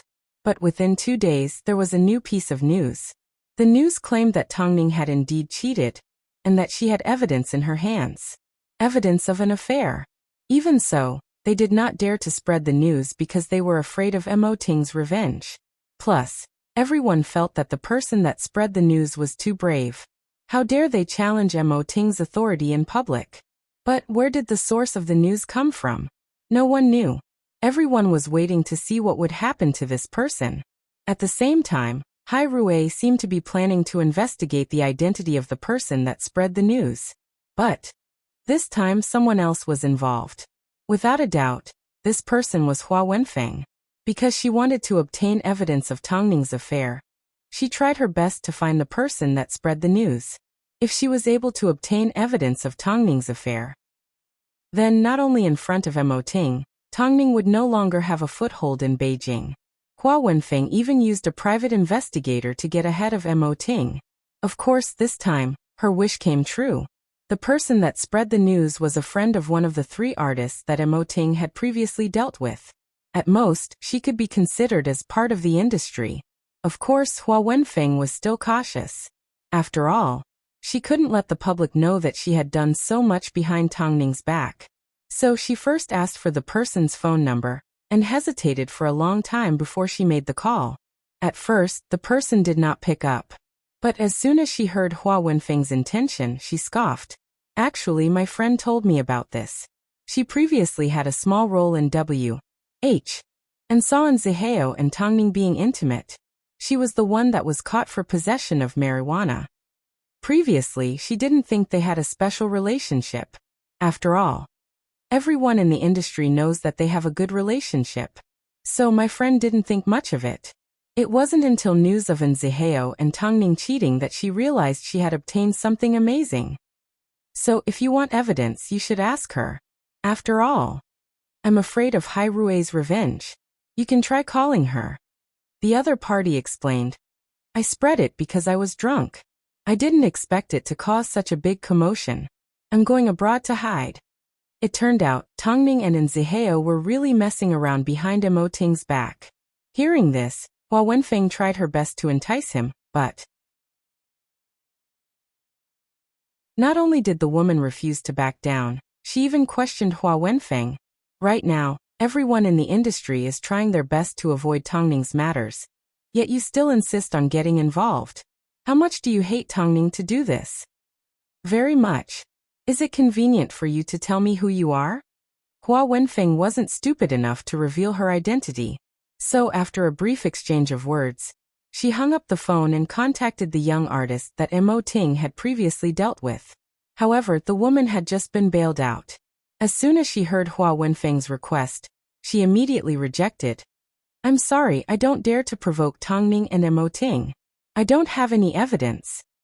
But before your friend left the country, she sent me a photo. Hua Wenfeng had offered a lot of benefits in exchange for the photo. So she obviously wanted to confirm the authenticity of the photo. In the photo, there was indeed only Tang Ning and another man. In fact, they were acting very intimately with their arms around each other's waists. The man's eyes had been censored, but anyone with a discerning eye could tell that it was Zihao. I really didn't. Please don't come looking for me. Hua Wenfeng did not give up. She still wanted a clear version of the photo. So she offered a very tempting offer. As long as you give me the photo, I can agree to any condition. Sorry, I still won't give it to you. The woman's attitude was firm. She had no intention of giving in. Don't think about getting something for nothing. What if I give you the photo and Hai Rui comes looking for me again? Wouldn't I be wronged? Perhaps she was too afraid of Mo Ting's revenge, so she was extremely cautious. Hua Wenfeng thought for a moment and finally suggested. How about this, let's meet in person? Meet in person? The woman laughed in disbelief and asked. Why do you want the photo in my hand? It's not like you can spread it around. Aren't you afraid of Hai Rui's revenge? I really don't understand how much you hate Tang Ning. You simply need to tell me. Are you going to sell it or not? $30 million and I'll give you the photo. I want to leave Beijing. After all, I can't stay here any longer. The woman thought for a moment and finally relented. $30 million. Hua Wenfeng was shocked by this number, so she did not respond for quite some time. Seeing Hua Wenfeng's hesitation, the woman immediately said, You think it's expensive? I won't force you. It's perfect, I don't need to take this risk anymore. Although I do want money, I want my life more. Plus, to prevent others from coming looking for me, I think it's best that I destroy this photo. I don't want to bring trouble to myself. After speaking, the woman was about to hang up the phone, but Hua Wenfeng stopped her. Let's set a time and a place. Let me think about it first, I'll send it to you. After hanging up the phone, Hua Wenfeng held onto her phone and paced back and forth in the living room. She was nervous. It wasn't until a few minutes later that the woman sent her an address. Did she finally calm down? Everything she did was to make Tongning disappear from Mo Ting's side. She wanted to see if Mo Ting would still be able to hold himself back when the evidence was placed in front of him, and he saw the photo of Tongning, and in Zihao. Time, 2 days later. Location, Miro Hotel. At this time, Tongning received a message on her phone. The fish has taken the bait. Everything is going according to plan. Sometimes there was a method called reverse exploitation. Afterwards, Tongning handed her phone to Mo Ting. Can you confirm that the person who made the phone call was Ms. Hua? Mo Ting then showed Tongning a video. In the video, Hua Wenfeng bought a few phones and a few SIM cards on her own. One of the phones used to make phone calls to small artists was bought by Hua Wenfeng. Why didn't she hire a private investigator? Because she knew that the more she hired a private investigator, the more evidence they would have against her. For a matter like this, she could do it herself and it would be foolproof. Why would she hire someone else? I can understand why Ms. Hua hates me. But, what about your father? Tongning asked in seriousness. Doesn't he know that this will hurt you?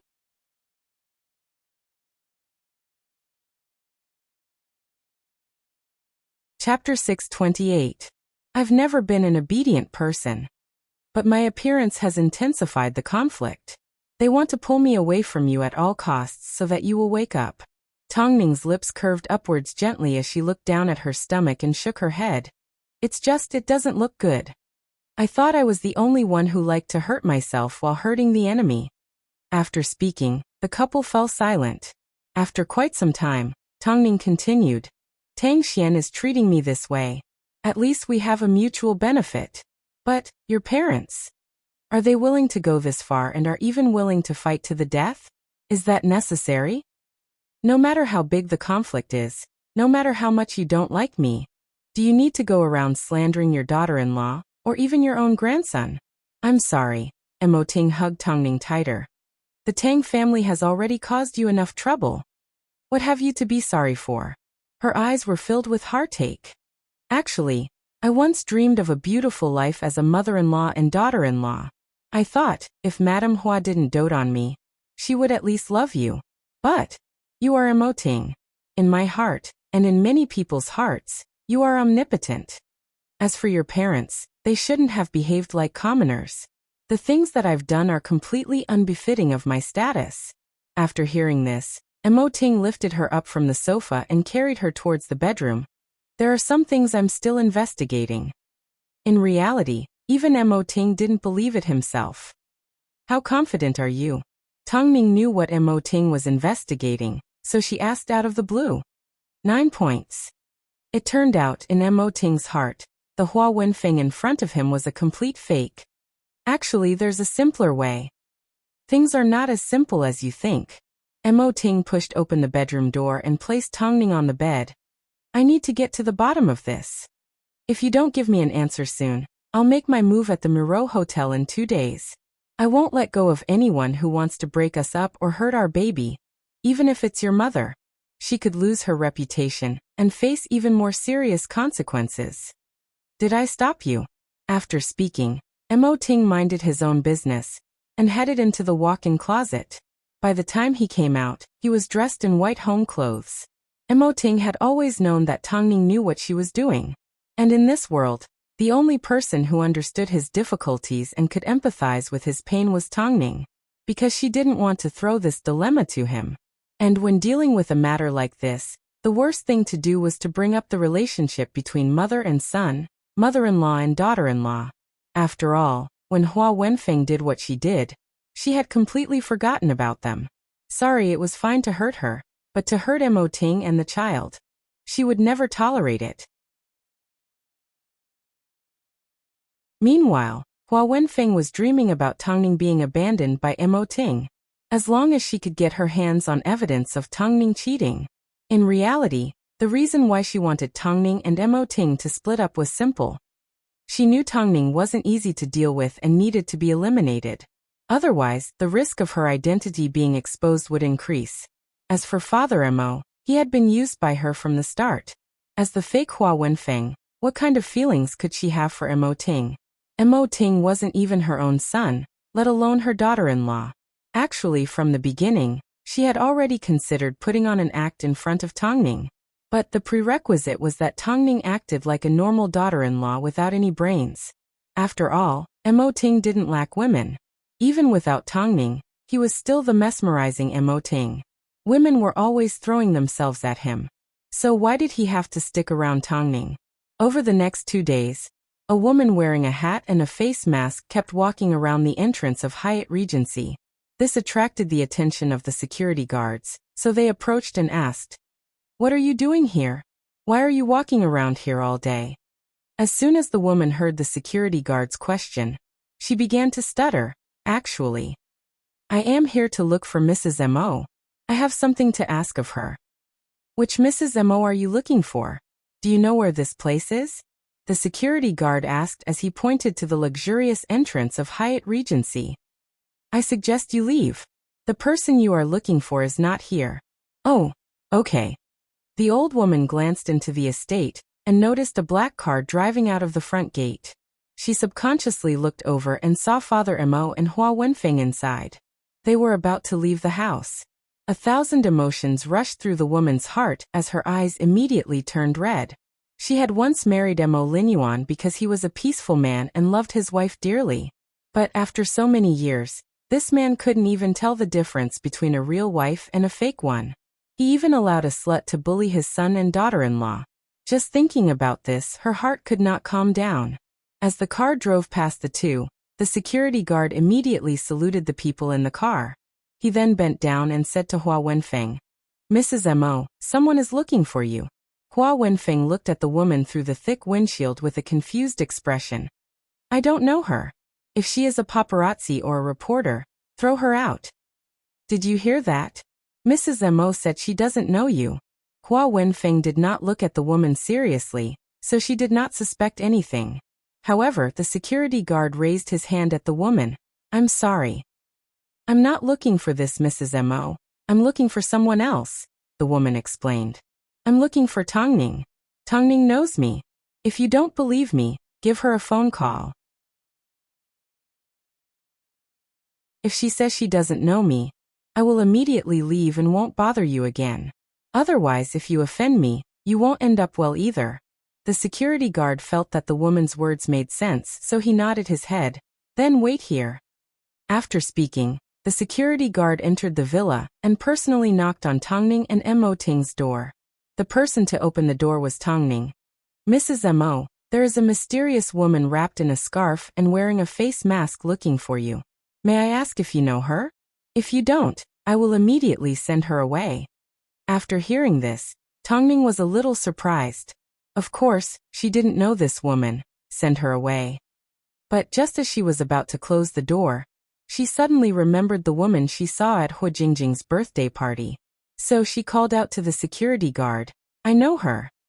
"In that case, should I bring her in?" the security guard asked. The woman was the mother of one of Nziheo's artists. So, why would she come looking for him? "Ask her to wait in the courtyard downstairs. I'll be right down."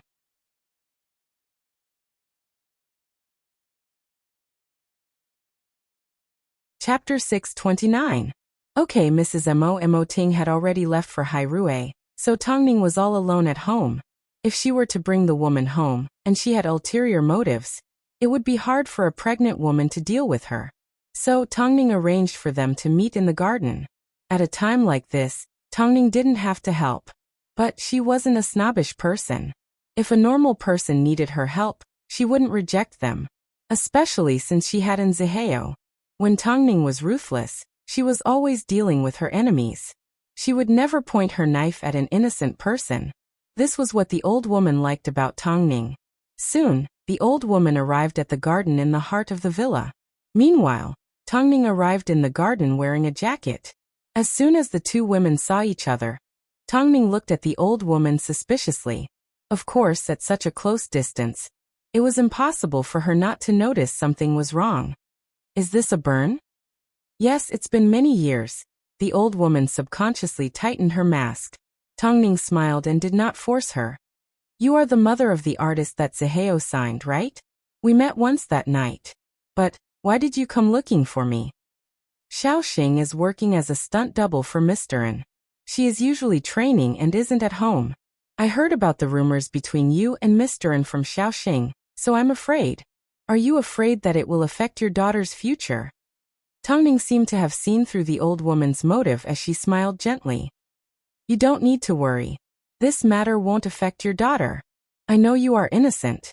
I have a way to prove it. After hearing this, Tongning smiled even wider. Auntie, you are not from the entertainment industry, you don't need to get involved. Especially since this matter has nothing to do with your daughter. You don't need to put in so much effort. I know you are friends with Mr. N and I'm a woman. If I keep clinging to Mr. N, it will negatively affect him and Xiaoxing. So, I can only look for you. It seemed reasonable to put it that way. I don't have any ulterior motives, I simply want to help. Actually, Tongning could understand why the old woman did this. She was trying to protect her daughter's future. I can handle this matter. Don't worry, Zihao's reputation will not be tarnished, and your daughter will not be harmed in any way. Mrs. Mo, you are, after all, a woman and pregnant. The people around you must have their own families, so they can't protect you all the time. So can I make a bold suggestion? I want to come to Hyatt Regency to take care of you. I can take care of all the household chores, and have experience taking care of children. I can take good care of you. But I'm not used to being taken care of by others. Apart from being worried, Tongning was also speaking the truth. After all, she still didn't know this woman's background. It wouldn't be wrong to be careful. But now that you're in trouble, I can come up with a plan to help you solve the problem, as long as you don't mind my current appearance. The woman's eyes were filled with sincerity. It had been a long time since Tongning had seen such genuine anxiousness. She couldn't understand why the woman would come to her and care so much about her. I really don't need it, Tongning replied apologetically. Don't worry, I will tell Zihao to take good care of your daughter. I won't let her suffer the slightest bit. Hayes, forget it, the woman sighed. If you change your mind and need someone to take care of you, let me know. I will always be ready. Thank you. Tongning nodded her head in seriousness. After all, there weren't many people that were as passionate and kind as her. You're welcome. You're a good actress with no airs. Tongning watched as the woman left. It was a normal thing to do, but for some reason, she felt a sense of worry in her heart. Afterwards, she told Mo Ting. I don't know why, but rejecting her makes me feel a little bad. What is she after? Mo Ting's voice sounded a little hollow. She wants a good future for her daughter. Actually, if her family background is clean and she's flexible, I can accept her suggestion, Mo Ting said. At the very least, you are now 7 months pregnant. I'm no longer comfortable leaving you alone at home. Let me first do a background check on her. That's right, you are 7 months pregnant. Okay, Tongning replied. Afterwards, Tongning told Zihao about the situation. Zihao was suddenly curious, so he went to look for Chen Xingyan in private. Chen Xingyan was preparing for an interview. She was dressed in a black tank top and had no makeup on, but her martial arts moves were smooth. The little devil was capable. She simply needed to overcome the psychological barrier of not being able to face the camera. However, it didn't take long before Chen Xingyan disappeared from sight. Just as Zihao looked around for her, she suddenly dropped down from above and asked, Why are you looking for me? Can't you make your entrance a little simpler? Zihao asked as he furrowed his brows. Chen Xingyan leaped into the air and landed on the ground. She then sat down cross-legged. Is it simple enough now? If you have something to say, then say it. Did you know that your mother has approached Tongning to be a maid? My mother? Chen Xingyan turned around and pointed to herself in surprise. Why would she do that? She usually lets me wash her underwear and socks. Why does she have to wash someone else's socks as soon as I leave? Is your family lacking money? And Zihao asked with his arms crossed. I owe you $2 million. Is that considered lacking? Chen Xingyan humphed. Can your mother be trusted? If it's possible, I would like her to take care of Tongning. And Zihao actually trusted the old woman. It was an indescribable feeling that the old woman would never hurt Tongning and Mo Ting. Why do I feel like my mother isn't reliable? Instead of taking care of her own daughter, she went to be someone else's maid. And Zihao. She's doing this for you, the little devil. She wants your future to be guaranteed. That's why she wants to infiltrate the enemy's ranks. With this thought, Chen Xingyan nodded her head and calmed down. She should have done this a long time ago. And Zihao. But I still find it strange. No matter how I think about it. Why does it have to be Tongning? Chen Xingyan didn't understand. Why can't someone else do it? Do you even need to think about it? Your mother is amazing. She directly approached the biggest backer in the entertainment industry. Yet you're still not satisfied. And Zihao rolled his eyes. He was already in his 30s, but recently he couldn't control his temper because of this brat. You're tuning in to the Li Mei's Wuxia Whispers YouTube channel. We're so grateful for your support, and don't forget to subscribe to join us on this incredible journey through captivating stories. Your generosity through donations truly makes a world of difference, as it's the primary source of revenue that allows me to expand and enhance this channel for you. Thank you from the bottom of my heart for being a part of this adventure.